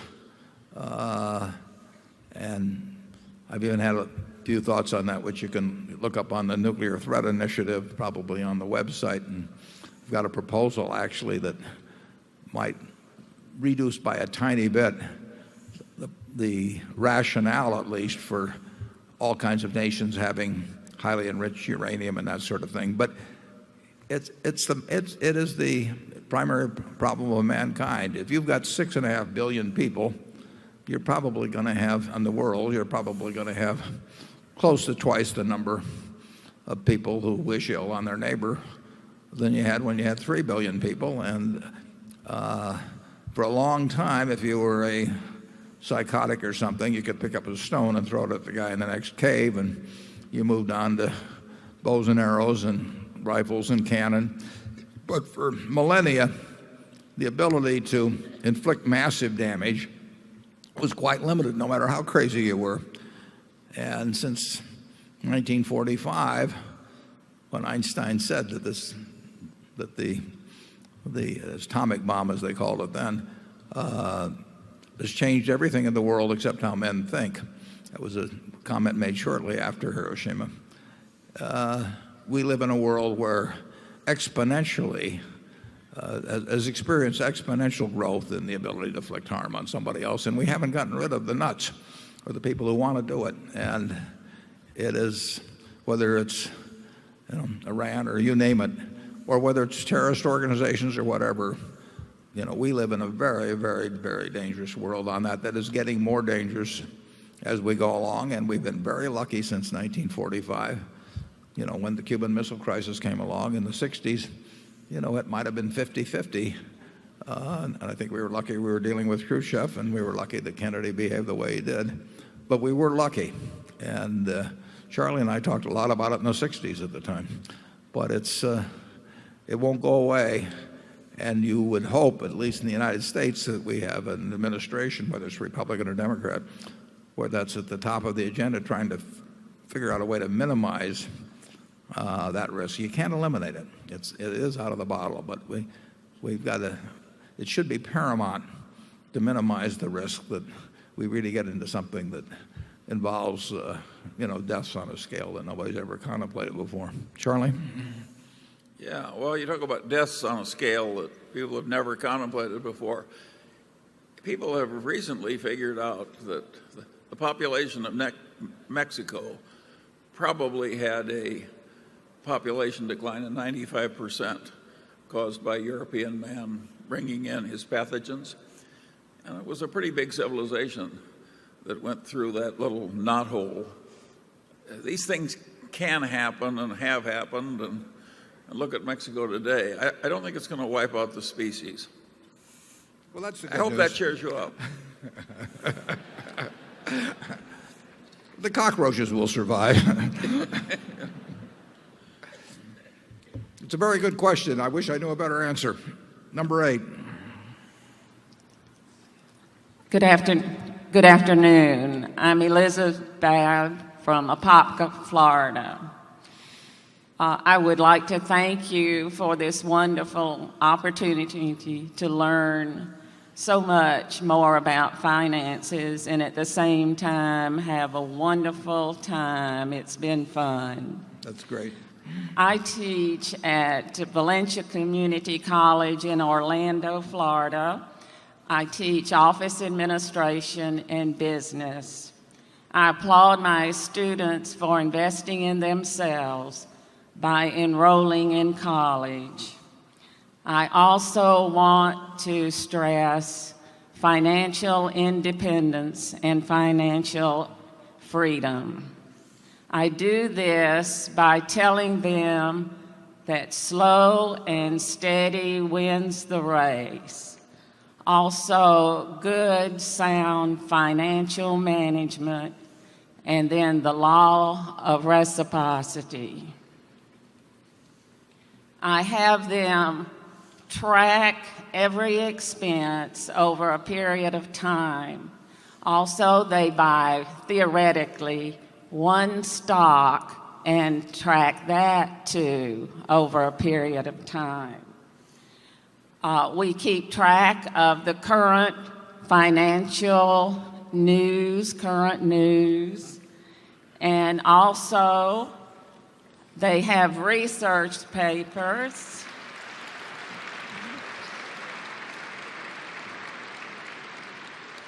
Thank you.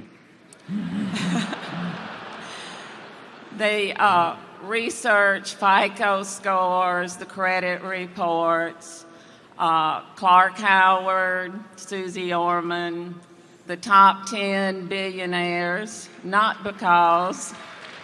I think. Could you move on to your question then, please? Yes. But thank you. Okay. What else should I be doing to lead them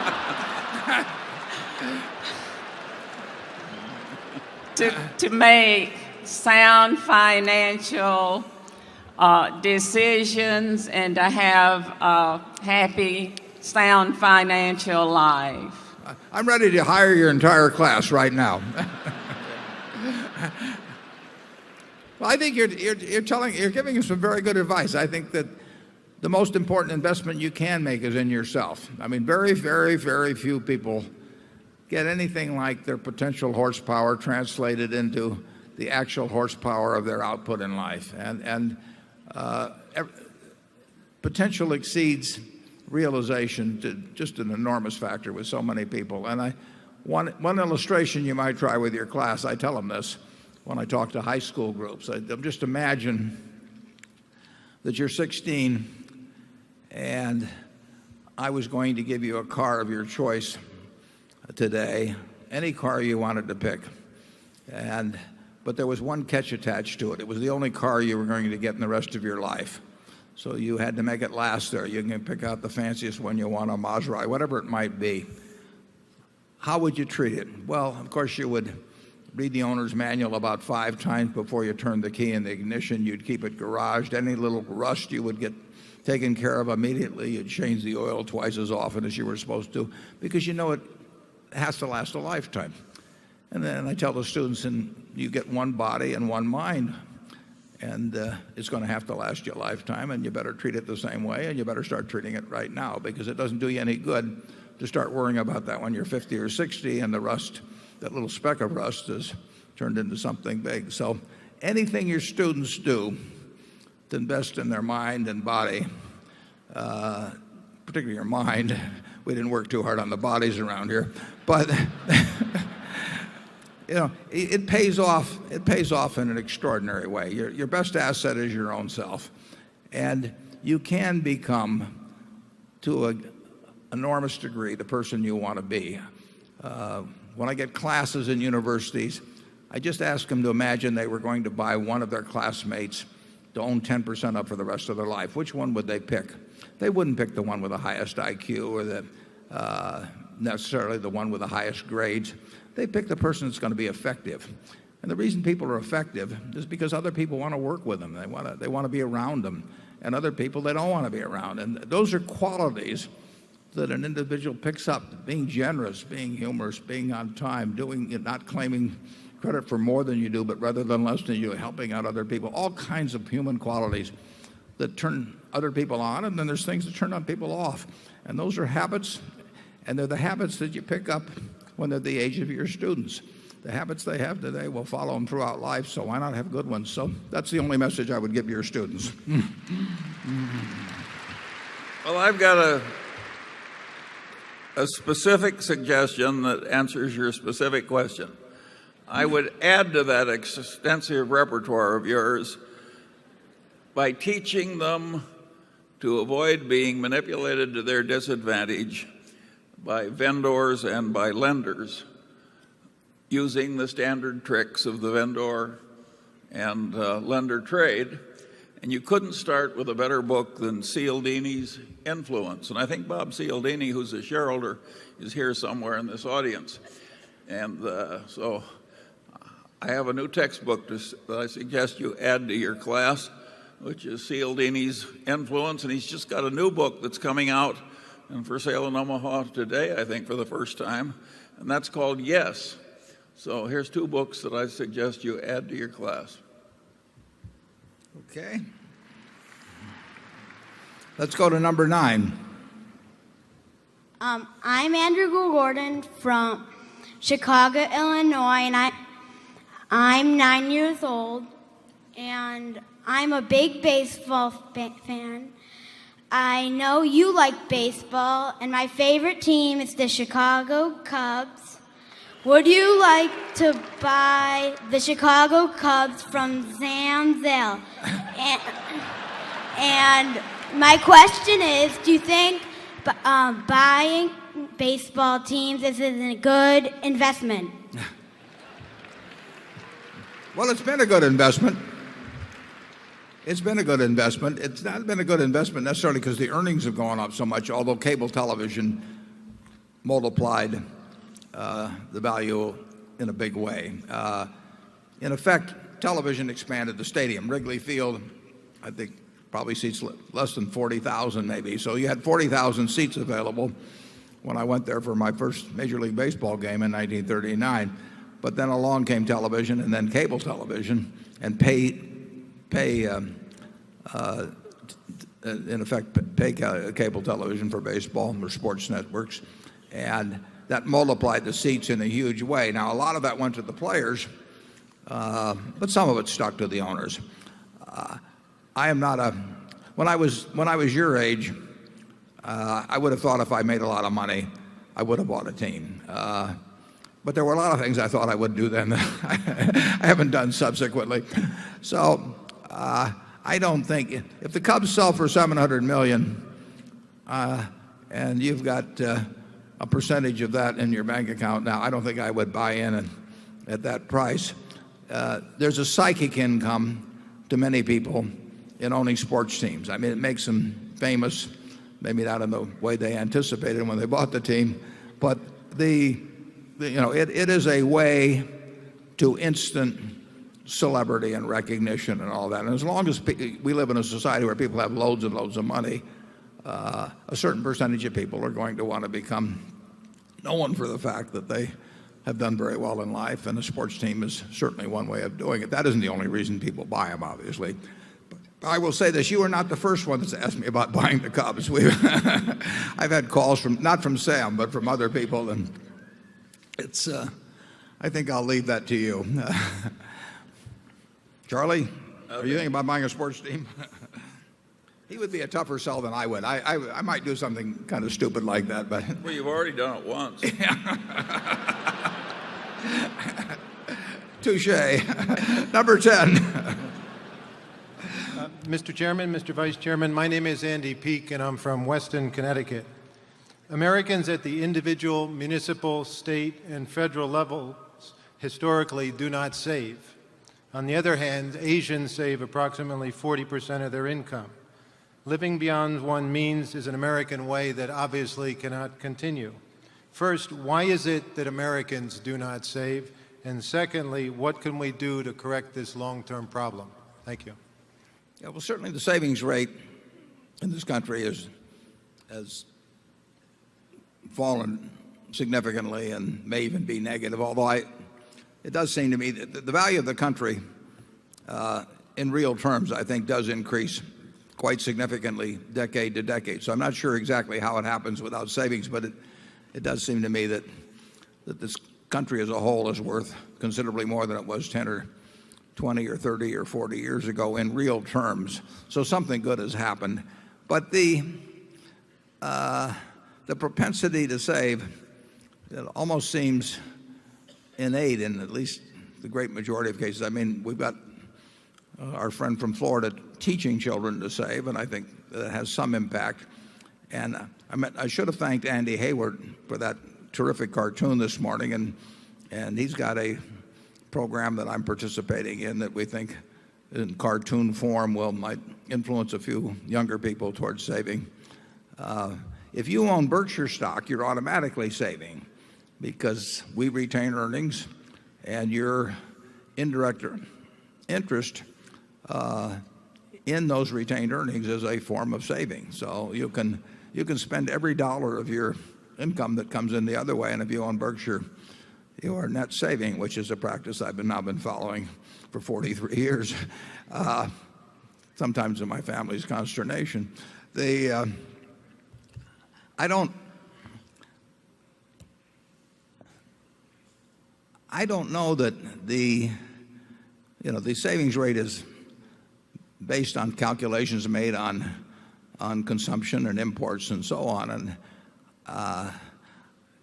we are importing $700 billion more of goods and services than we're exporting, and that means that somebody else is doing our savings for us, basically, as we export ownership and claims against America. I think that's going to have consequences over time, but we are so rich that it may not be really apparent. I think the average American standard of living is going to improve in real terms, although I think it may be very, very, very disproportionate, the extent to which particularly the super rich benefit compared to those in the middle class. But net, I think the country will be, even with our present policies, in net real terms, the value on a per capita basis of the country will increase from decade to decade, but nothing like it will in places like China or Korea, percentage-wise, where the savings rate is very high. This country may not save very much because it may not need to save very much. We have $47,000 of GDP per capita. It may not be distributed very well, but we are one very, very, very rich country. And a very rich country may not need to save as much as a country that's trying to reach its potential. Charlie? I've got nothing to add to that. Okay, number 11. Mr. Buffett, Mr. Munger. This sounds serious. My name is... I'm used to that. My name is Ute Bade from Munich. Again, a guy from Germany. We're going to meet in round about 14 days' time again in Germany, in Frankfurt at the Union Club.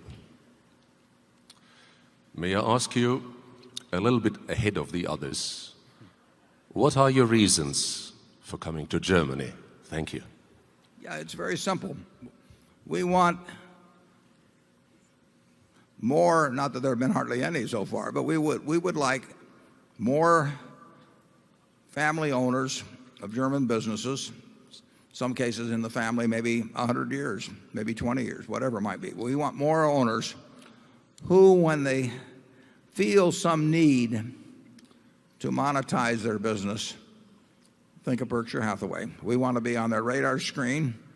We want to be in the same position. We want them to be in the same position that the Wertheimer family was, or Paul Andrews family was here not so long ago, or the Pritzker family was, when they have some reason, there could be a variety of them, that they want to convert the ownership of a very good company about which they care a great deal, translated into money, to think about calling us. And if they care about their business, we are their best call. And I don't think we're anywhere near as prominent on the radar screen in Germany as we are in the United States. And that's something I probably should have done more about earlier.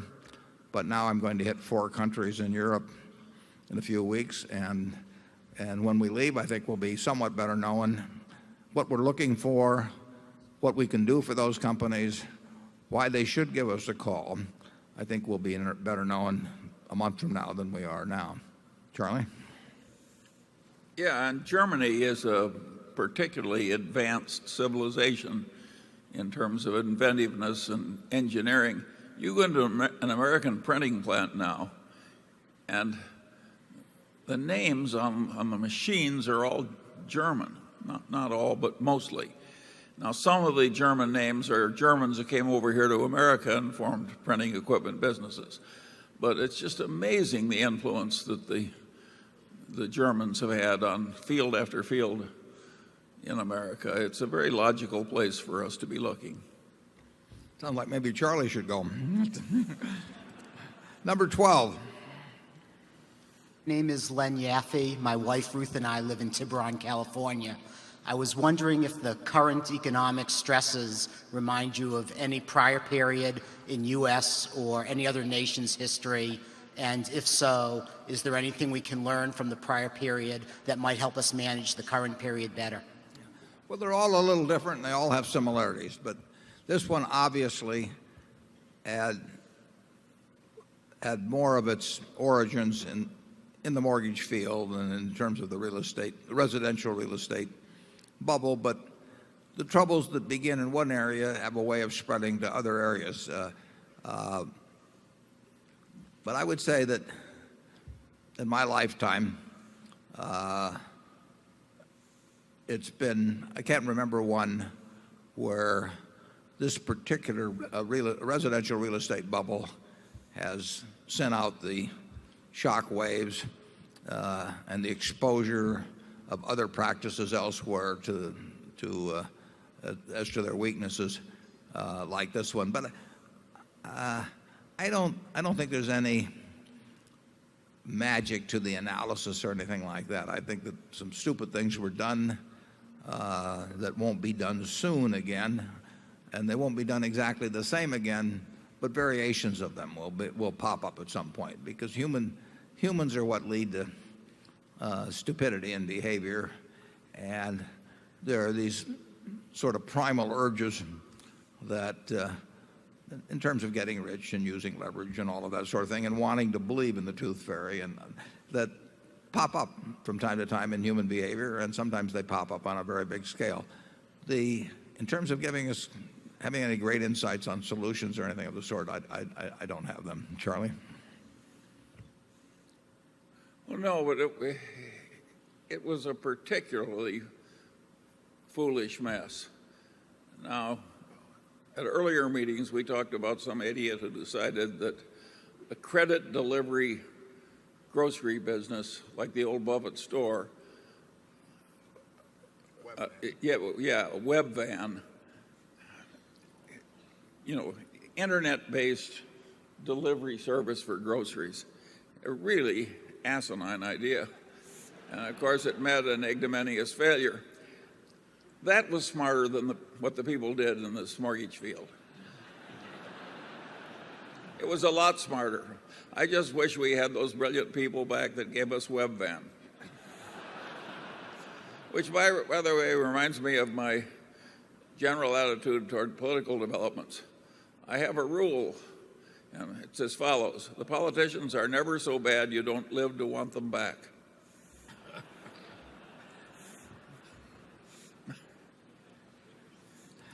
Pollyanna. Number one.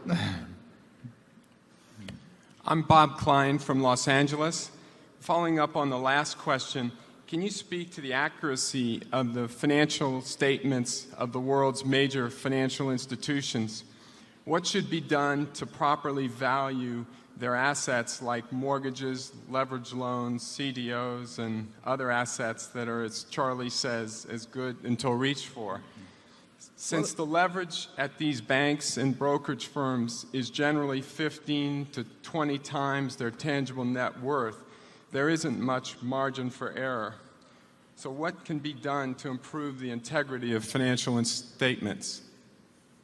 Well, it's a very tough thing. I still lean strongly. There's a lot of controversy now.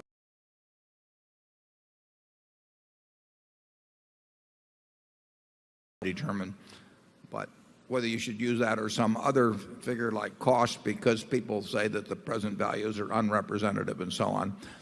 I think that you get into more trouble as a society when you start openly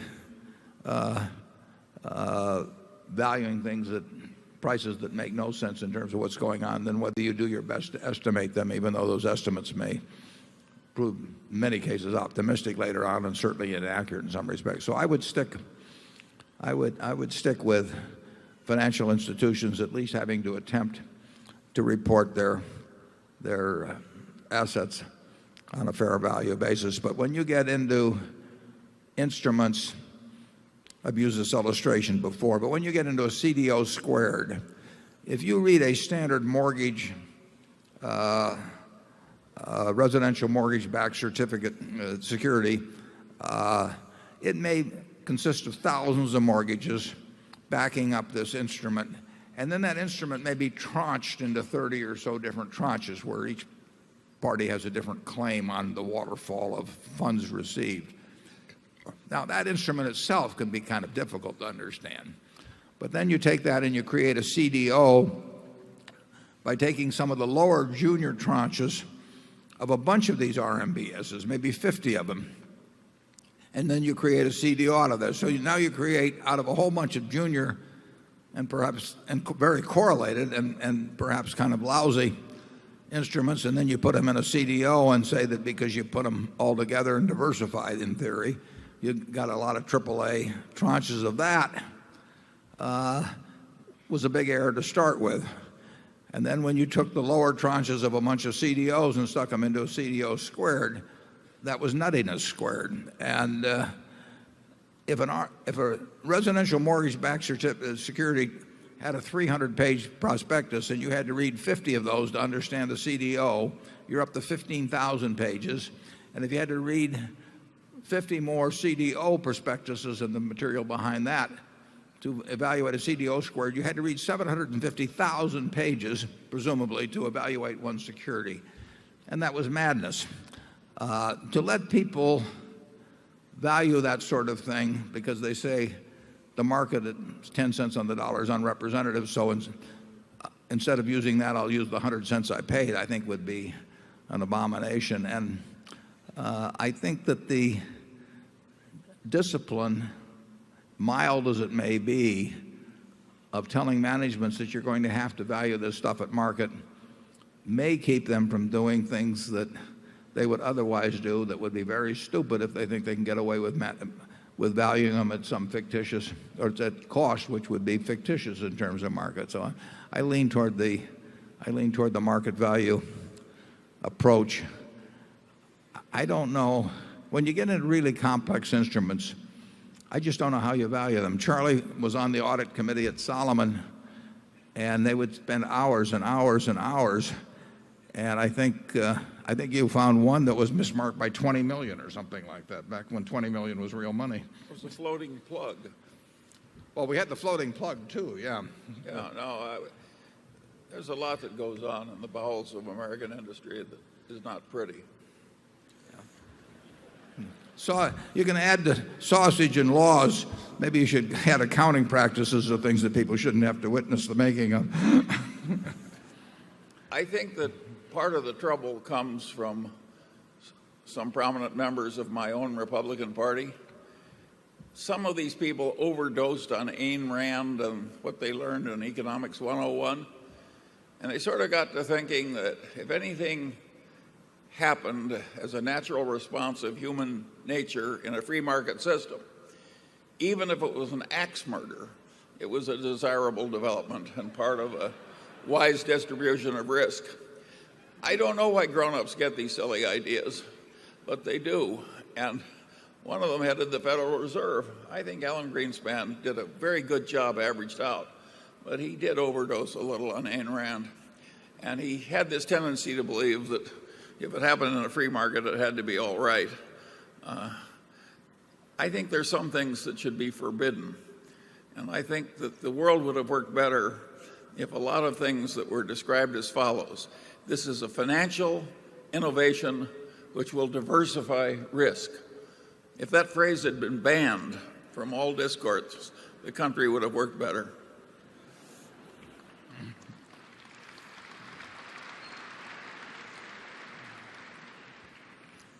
Area 2. I'm Larry Tidrick from Elk Grove Village, Illinois. My question is really more a plea. Get out your copies of the U.S. Constitution, read over Article 1, Section 8, the enumerated powers, the 9th Amendment, the 10th Amendment, and give Roger Pilon a call at the Cato Institute. I think everything that's gone on today regarding finance and economics has to do with our Constitution, which was really based upon property rights and contract rights. Do you have a question, though, or not? Yes, sir. Yeah, okay. Well, no, I don't. I sort of suspected that. I made the and okay. That's really it. Okay, well, thank you. We'll go on to number 3.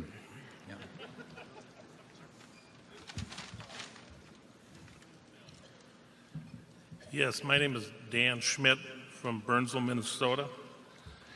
And I'd like your opinion on the future of mass transit and how it relates to railroads. And will these transit systems and railroads be expanding in the future? In terms of passenger traffic? Correct. Yeah. The American public basically doesn't like mass transit. I mean, it endures it when it needs to, but the American love affair with the car, which translates to an aversion to mass transit, is sort of overwhelming. I used to be involved in bus companies, and you can make all kinds of rational arguments to people about the use of mass transit, but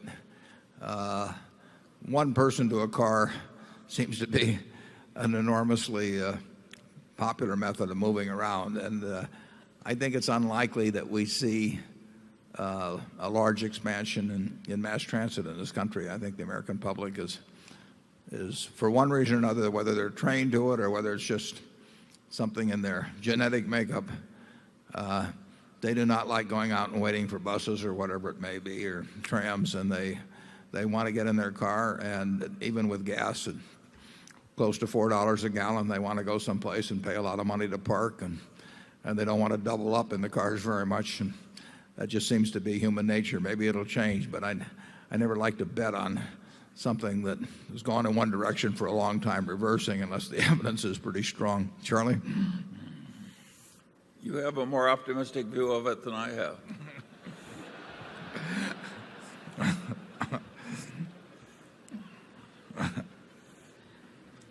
Number 4. Hi, I'm Tom Nelson from North Oaks, Minnesota. My question is for Charlie. If you were in charge of this country, how would you handle Al Gore's alleged climate crisis? Well, of course, I'm in the awkward position of agreeing with Al Gore that we shouldn't be burning up so many hydrocarbons. I've just got a different reason. His brain doesn't work the way mine does, and you'll have to judge for yourself which you prefer.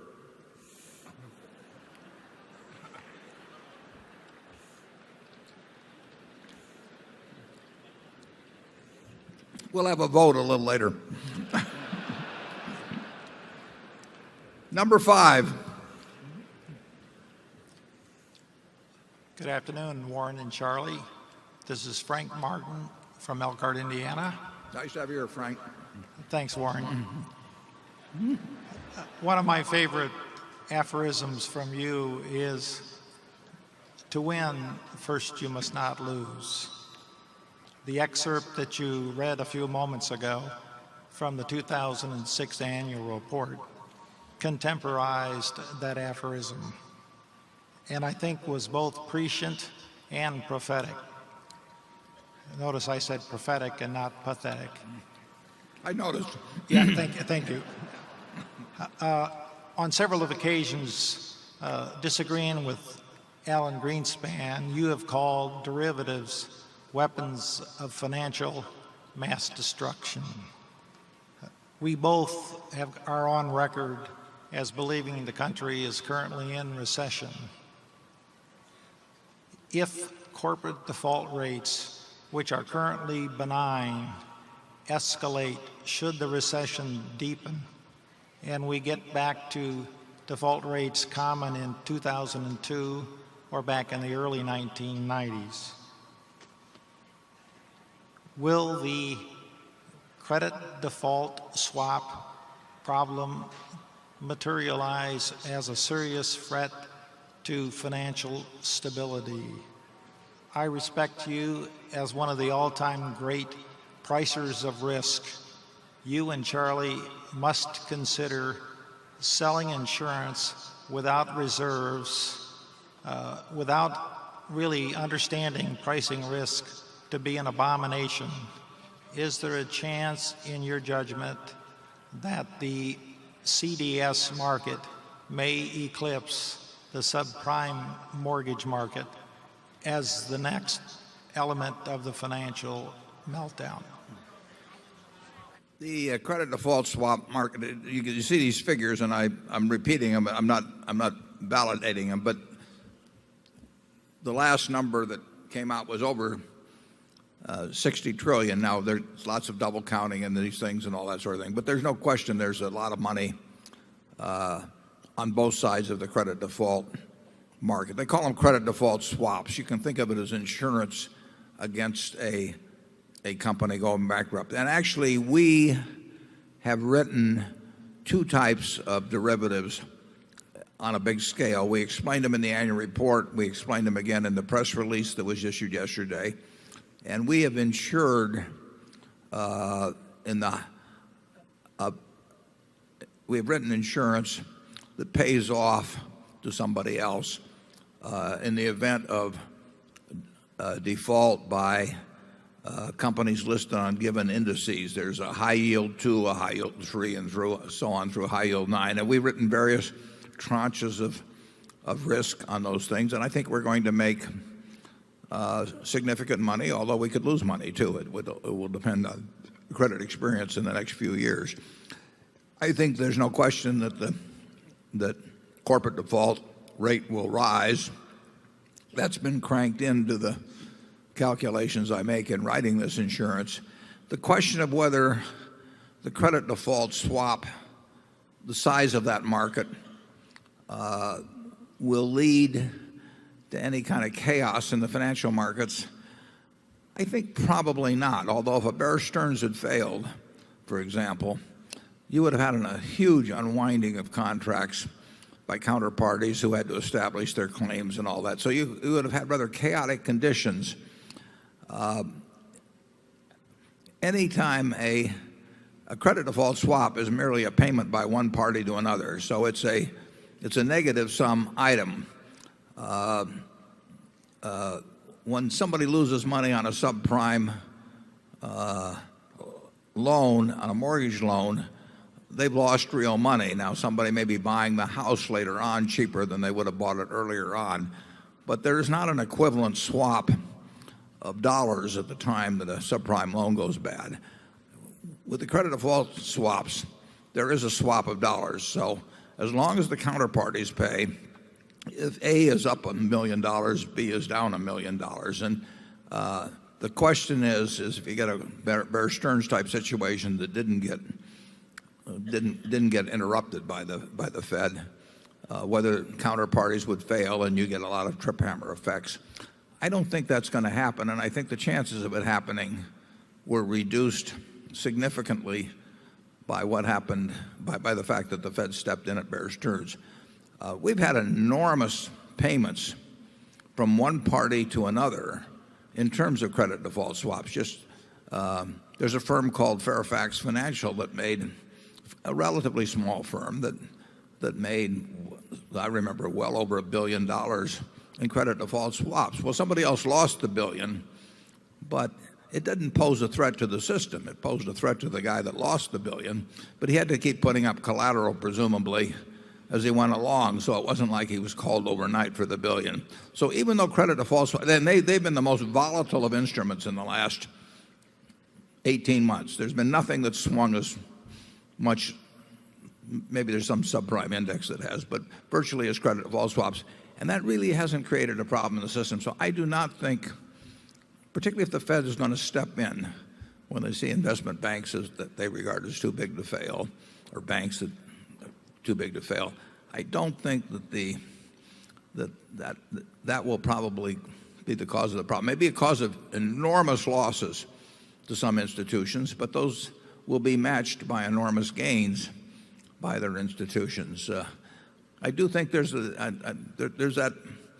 problem of the overnight disruption in the system, which Bear Stearns, I think, would have produced, but maybe something else could produce, a nuclear bomb going off in Manhattan, or something of the sort. That kind of thing where there's a discontinuity, where the collateral posted the previous day was totally inadequate in terms of the kind of movement that occurred. Certainly at that time, something like having a large amount of CDSs out there, it could exacerbate the chaos to a considerable degree. Charlie? Well, I think the answer to your question is, could we have a big-time mess out of credit default swaps? Is yes, we certainly could. I think the stupidity, while it's extreme, is not as bad as sweeping bums off Skid Row to give them mortgages to buy houses. But it's pretty bad. One of the things that's interesting about credit default swaps, which isn't much commented on, is let's say you're insuring against the outcome that people will lose money on a $100 million bond issue. And the credit default swaps, instead of amounting to $100 million, amount to $3 billion. Now you've got people with $3 billion worth of contracts that really have a big incentive in having somebody fail. And of course, they may manipulate in some fraudulent or extreme way with the little loss in order to make the big collection.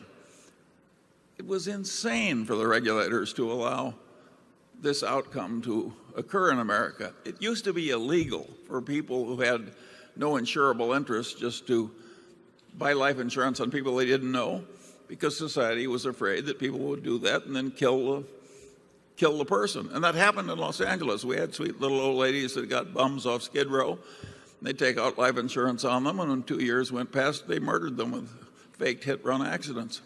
And so human nature is up to this kind of banality where you have big payoffs. And why we wanted these enormous bets to be made in relatively unregulated markets where the bets are 10, 20 times the size of the original bond issue, it's crazy. If I did this as a satire, you'd say I was overstating. I'm understating. We have a major nutcase bunch of regulators and proprietors in this field.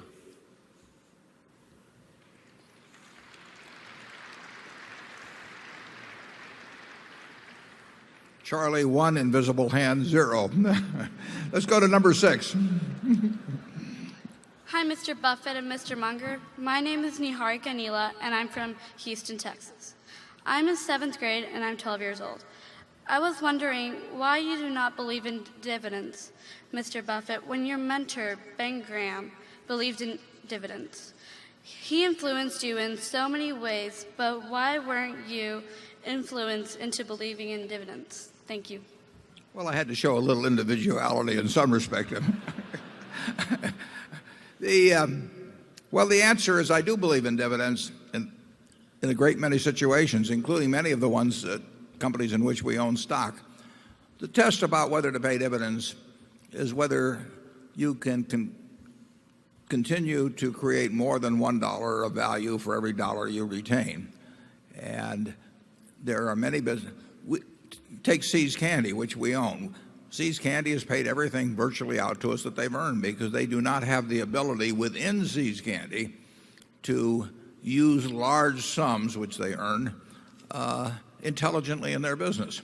So it would be an enormous mistake for See's Candy to retain money. So they distributed Berkshire, and we hope that we move that around in some other area where that dollar becomes worth $1.10 or $1.20 in terms of present value terms. If we do that, the shareholder, whether they're taxable or whether they're not taxable, whether they're a foundation or whether they're living on income even, they are better off if we retain the money. Because if they were going to get $1 in dividends and it became worth $1.10 or $1.20 in market value immediately on a present value basis, they're better off selling a small percentage of their stock and realizing the required amount that way, and they will have more money when they get all through doing that than if we paid it in dividends. But if the time comes, and it will come someday, if the time comes when we don't think we can use the money effectively to create more than $1 of market value per dollar retained, then it should be paid out. And like I say, we do that individually within Berkshire, but because we have this ability to redistribute money in a tax-efficient way within the company, we probably had more reason to retain all of our earnings. If See's Candy were a standalone company, we would simply pay out a lot of the earnings, practically all of the earnings and dividends, just like we do now, except it goes to Berkshire. We like the companies in which we have investments to pay to us the money they can't use efficiently in their own business. In some cases, that's 100% of what they earn. In some cases, it's 0% of the earn. We own some stocks that don't pay any dividends. Costco paid a very small. Did they pay any dividend for a while, Charlie? While they were growing very rapidly, they paid no dividend, and finally they are paying one. Berkshire's policy is much the same. Warren has always planned on paying large dividends out of Berkshire, and he does it in the mode of St. Augustine when he said, "God give me chastity, but not yet." Right.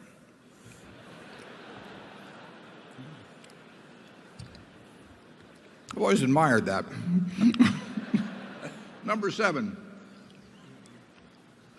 Good afternoon, Mr. Warren Buffett, Charlie Munger, shareholders.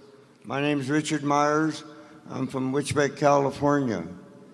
In respect to your opinion earlier, I will go down to Southern California, Arizona, and ask a question if you have knowledge or interest of the corridor for electricity coming in from Arizona into California, or is it going from California back into Arizona?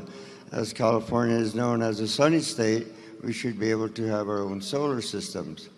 I have one more.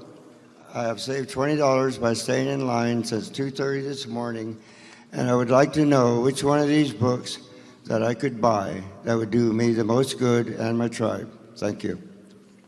Well, tell us about the books. You mean the whole list? Which one I can buy for $20? Probably the ones that haven't sold very well today. Yeah, I'm not that familiar with the prices of the books. We try to have a good selection in there. I'm a little partial to Larry Cunningham's book because it consists of a rewriting of all my own stuff. But no, I think the whole collection is fine. I wouldn't want to recommend one over the other. And I know nothing about that first subject. Charlie, do you?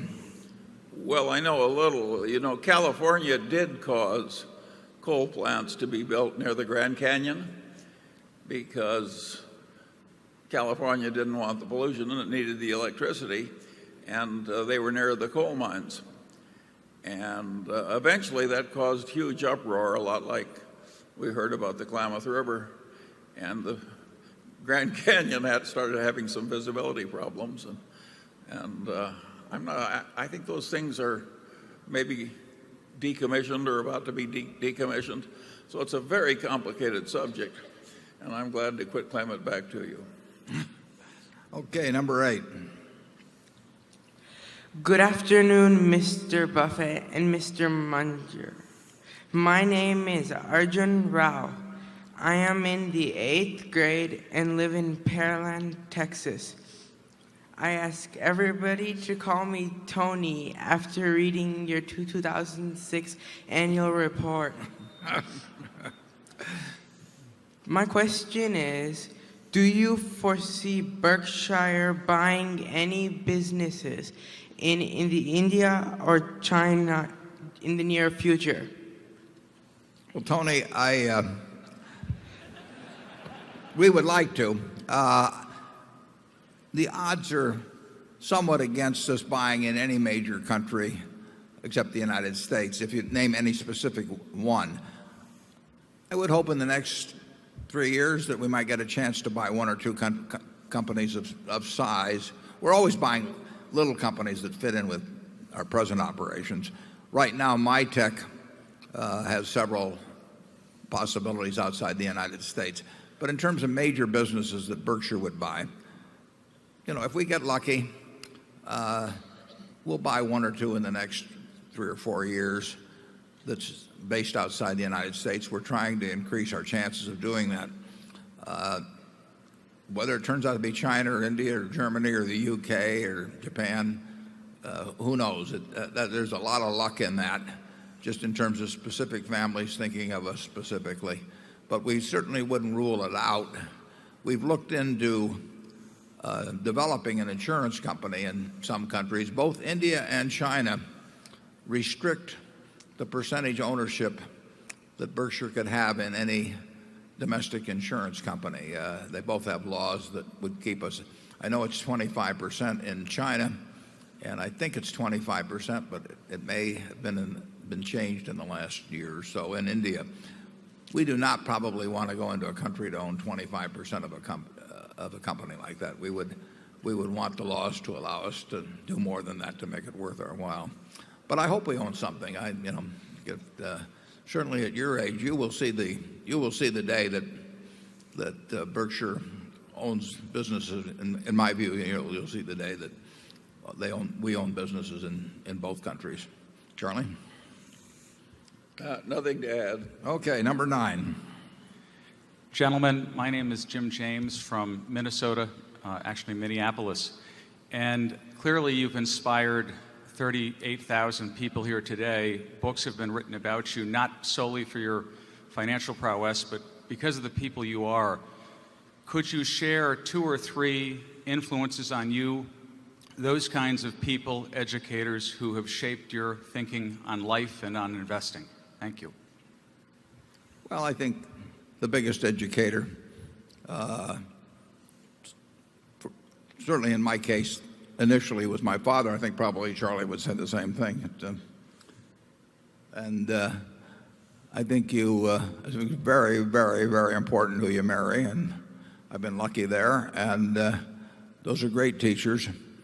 And of course, I had Ben Graham, I had Dave Dodd, I've learned from all kinds of people who've written books over the years. I've just devoured those, and you're picking up things here and there. Charlie learned a lot from Ben Franklin, obviously. Many people think Ben Franklin learned a lot from Charlie, but we both learned a few things from my grandfather at the grocery store. But your I tell the students, the most important job you have, as a teacher, is being the teacher to your children. I mean, you're the ultimate teacher. You're this great big thing. You provide warmth and food and everything else, and they're learning about the world, and they're not going to change a lot of that when they get into graduate school or sometime. So it's and you don't get any rewind button. You don't get to do it twice. So you have to do your best as a teacher, and you teach by what you do, not by what you say, with these young things. And by the time they've got the place where they're entering a formal school, they probably learn more from you than they're ever going to learn from anybody else. Charlie? Well, I would argue that differing people learn in differing ways. With me, I was put together by nature to learn from reading. If some guy's talking to me, he's telling me something I don't know, I don't want to know, I already know, or he's doing it too slow or too fast. In reading, I can learn what I want at the speed that works. So to me, reading is what works for my nature. And to all of you who are all like me, I say, welcome. It's a nice fraternity. You probably learn more from your father than you learn from all the reading you did, don't you think? In terms of actually forming you? Well, yes. And my father was the type that always did hit more than his share of the work and took more than his share of the risk. And all that kind of example was, of course, very helpful, and you learn it better from a person close to you. But in terms of the conceptual stuff, I'd say I learned it from books. Now, those are fathers in a different sense, the people who wrote the books. Yeah, well, one book obviously changed my whole financial life when by happenstance, probably, I picked it up. I can't even remember why I bought it back when I was in school. But if you just keep picking up enough books, you'll find something. You'll learn a lot. And I used to go through the Omaha Public Library and just go down the shelves. But it's kind of an inefficient way, maybe, of doing it. But if you read 20 books on a subject you've got an interest in, you're going to learn one hell of a lot. You don't know which one you're going to learn it in, though.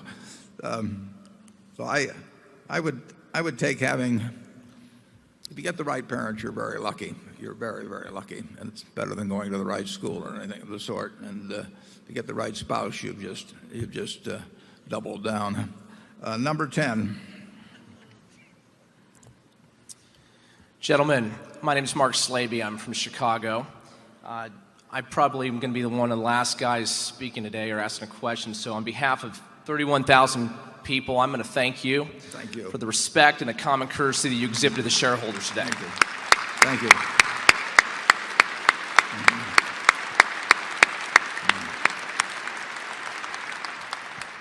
My question is this. I work for a fairly large computer company that's a competitor of Mr. Gates up there. And I'm curious, as a common, ordinary person and a common shareholder, what can we do, 31,000 some odd folks here do, about the outrageous salaries, bonuses, perks of these enormous corporations that we will never have a chance at a shot at working with them and that amount of wealth? And what would you advise us as common shareholders that we can do to get this country going the right way and get this issue going the right way? Well, I would say that, particularly on the compensation question, you can't do much, but there are relatively few people that could do a lot. If the half a dozen or so largest institutional owners took a position on extreme cases, I don't advise them trying to go after each one, but when they see something egregious, if they would simply withhold their votes and issue a short statement as to why they're doing it, that has an effect on particularly on boards of directors. Big shots don't like to be embarrassed. You know, that they don't. That gets their attention. The press is an enormous factor. Press is more of a factor in changing corporate behavior than regulations or Sarbanes-Oxley or that sort of thing. You want a good press, but the press needs the material, and the raw material for that could be, I won't name the organizations, but if you take the half a dozen largest investment organizations, I think it would have a lot of impact if they could get together on short statements when they felt pay was really egregious. And I don't know what you individually can do about that, and I don't know how you create the incentives for the big institutions to do that. I mean, it doesn't really do that much for them personally. I think a lot of the checklists that institutions use as determining whether they approve of corporate practices are asinine. I mean, they get sort of the issue du jour, and they get people recommending how they vote their proxies, which is kind of silly. I don't know why they can't make up their minds themselves as to what they think is proper or not proper. And Ben Graham many years ago bemoaned investors as a bunch of sheep, and with big institutions I haven't seen much difference, but it wouldn't take many of them. It would just take a few of the biggest ones and the willingness to speak out, and the press would do the rest, and boards would respond to that. But they're not going to respond to you. I mean, I have to be, totally candid about that. A small shareholder can write the most persuasive arguments in the world, and I've been on the boards where they've received those kind of letters, and basically they turn them over to the corporate secretary and say, take care of this, and not, or something of the sort.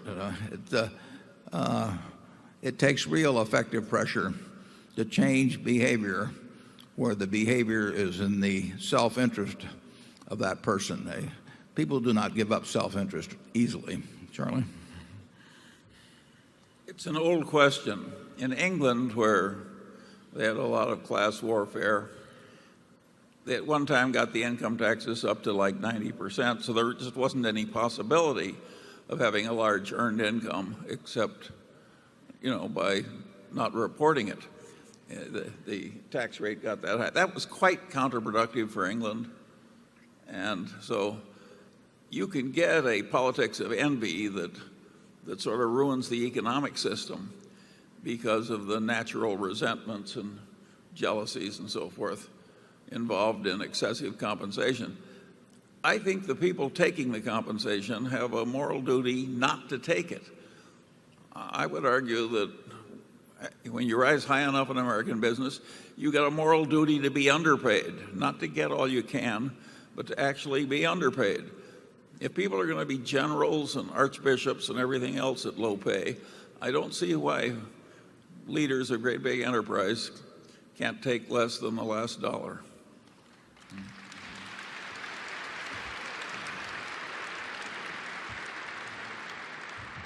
Do you have any suggestions on how to implement those sentiments? It's very difficult. Charlie has always said that envy strikes him as the silliest of the 7 deadly sins, because when you're envious of somebody, you feel worse, and they don't feel they feel fine. In fact, maybe they even feel better because you're envious. So it's such a counterproductive type of thing. So we rule out envy as part of your repertoire, and gluttony. I mean, that has some upside to it. I mean, maybe temporary, may have some side effects, but there's something to gluttony. And so lust, of course, I'll let Charlie speak to. Number 11. Hello, I'm Clement Lowe from Toronto, Canada. I'd like to thank you for the wonderful meeting. And I think I've learned a lot more here in a few hours than many more hours during university days. My question is, you have invested in drug companies such as Johnson & Johnson and Sanofi. How do you evaluate the pipeline of these companies and know if their competitive advantage is indeed enduring?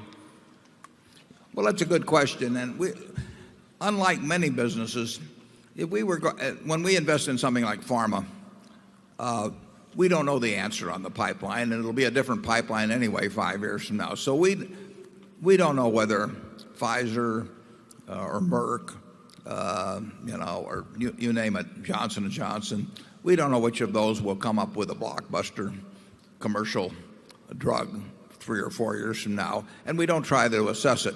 What we do feel is if we have a group of those companies bought at reasonable prices, that overall pharma will do well, maybe not quite as well as they have in the past, but they're doing something enormously important. They're doing something that should offer chances for decent profits over time. And we do not pick one by one. I could not tell you what's the number one potential in the pipeline of a J&J or Sanofi or whatever, which one you want to name. So I think in that area, actually a group approach makes sense, which is not the way we would go at the banks or something of that sort. I do think if you buy pharma stocks at a reasonable multiple, a group of them, you'll probably do okay 5 or 10 years from now. I would not know how to pick the specific winner. Charlie? Well, you speak from a position where you have a monopoly of our joint knowledge about pharmacology.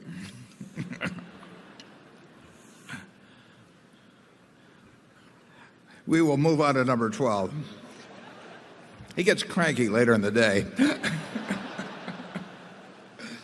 And we're just about to the end, but we can take a couple more. Thank you. My name is Shao. I'm coming from Wuxi, China. Thank you, Mr. Buffett and Ms. Munger, for your unbiased opinion on China and Olympics. To support your observation, we have a group of chairmen and CEOs from Chinese public companies to come to Omaha and try to learn from the best of how public companies should be run. Thank you.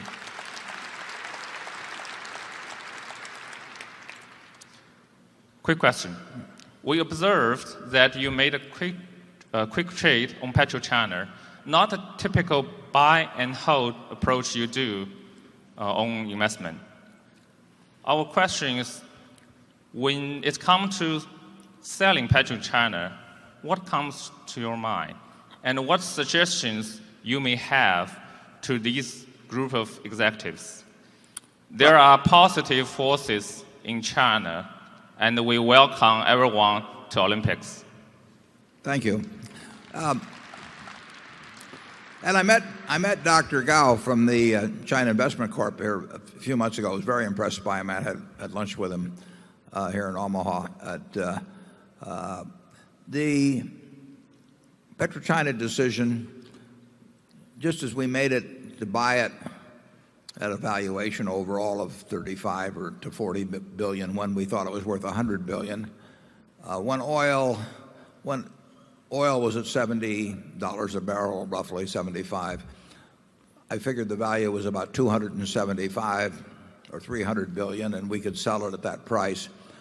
And we no longer felt it was undervalued compared to other oil companies, so we sold our stock. Now, incidentally, right after we sold it, it went up dramatically because, as you know, they issued A shares in China, and it became very popular. And at one time, PetroChina became the most valuable company in the world measured by market value, which would have come as an enormous surprise to investors 7 or 8 years early. So they've done a terrific job.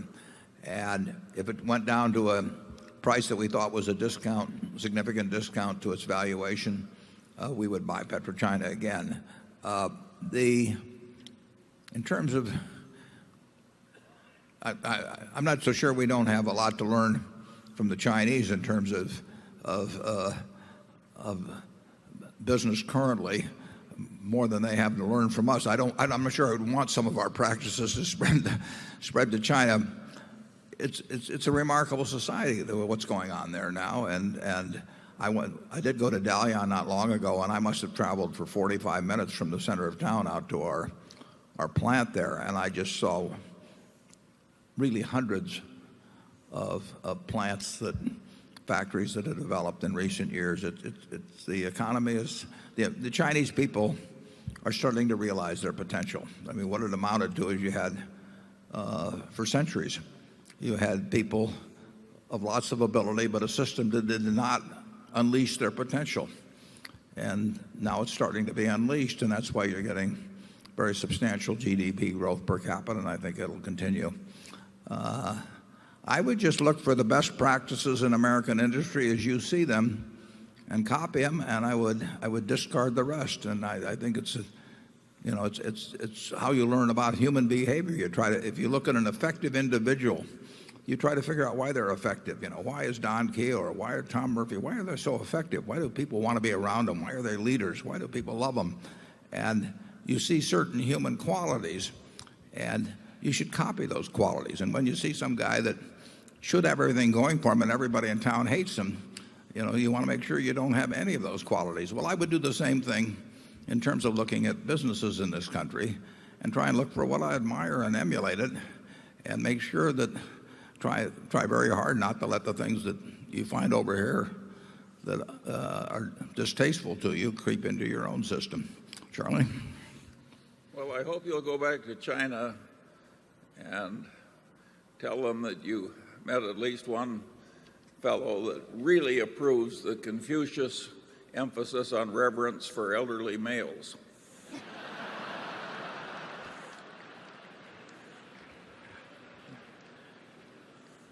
I think you should dig yourself out of that by including females too, Charlie. That wasn't Confucius's idea. Oh, okay.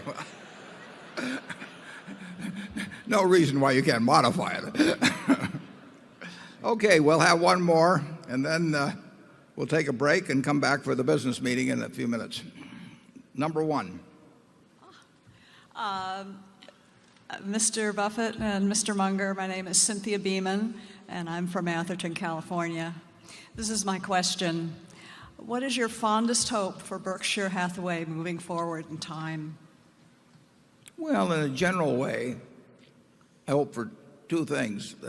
Obviously, I hope for decent performance, and I hope that the culture we have is maintained, which is both shareholder-oriented and manager-oriented, and that we are regarded as the best home in the world for large, wonderful family businesses. And I think the performance and those two goals will be intertwined in a way. And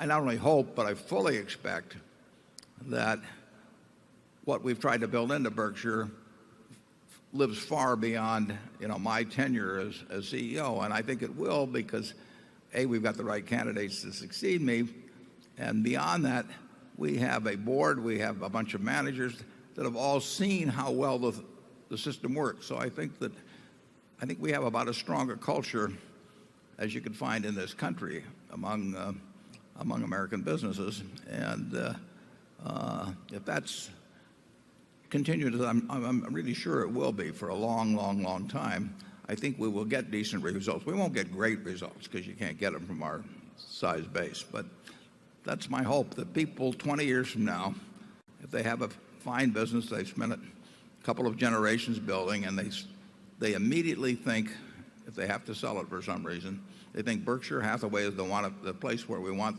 the ownership of this business, and we want, as managers, we want to continue working at that company for the rest of their lives. And if we achieve that, we'll have something fine for shareholders, and we'll have something fine for managers and owners of the businesses we buy. Charlie?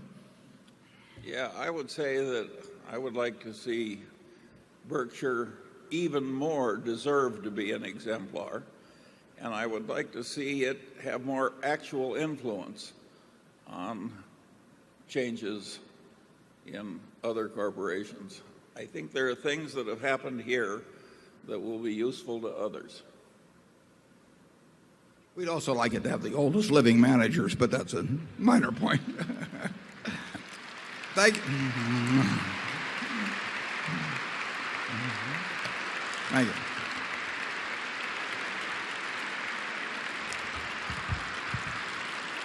Thank you. Thank you. Yeah. Thank you.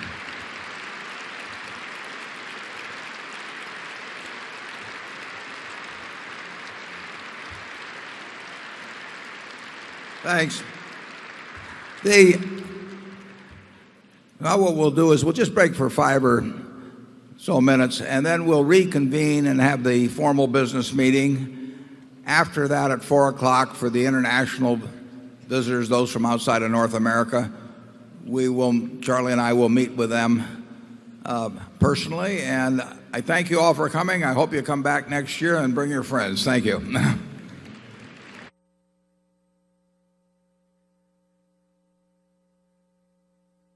To appropriate questions you may have concerning their firm's audit or the accounts of Berkshire.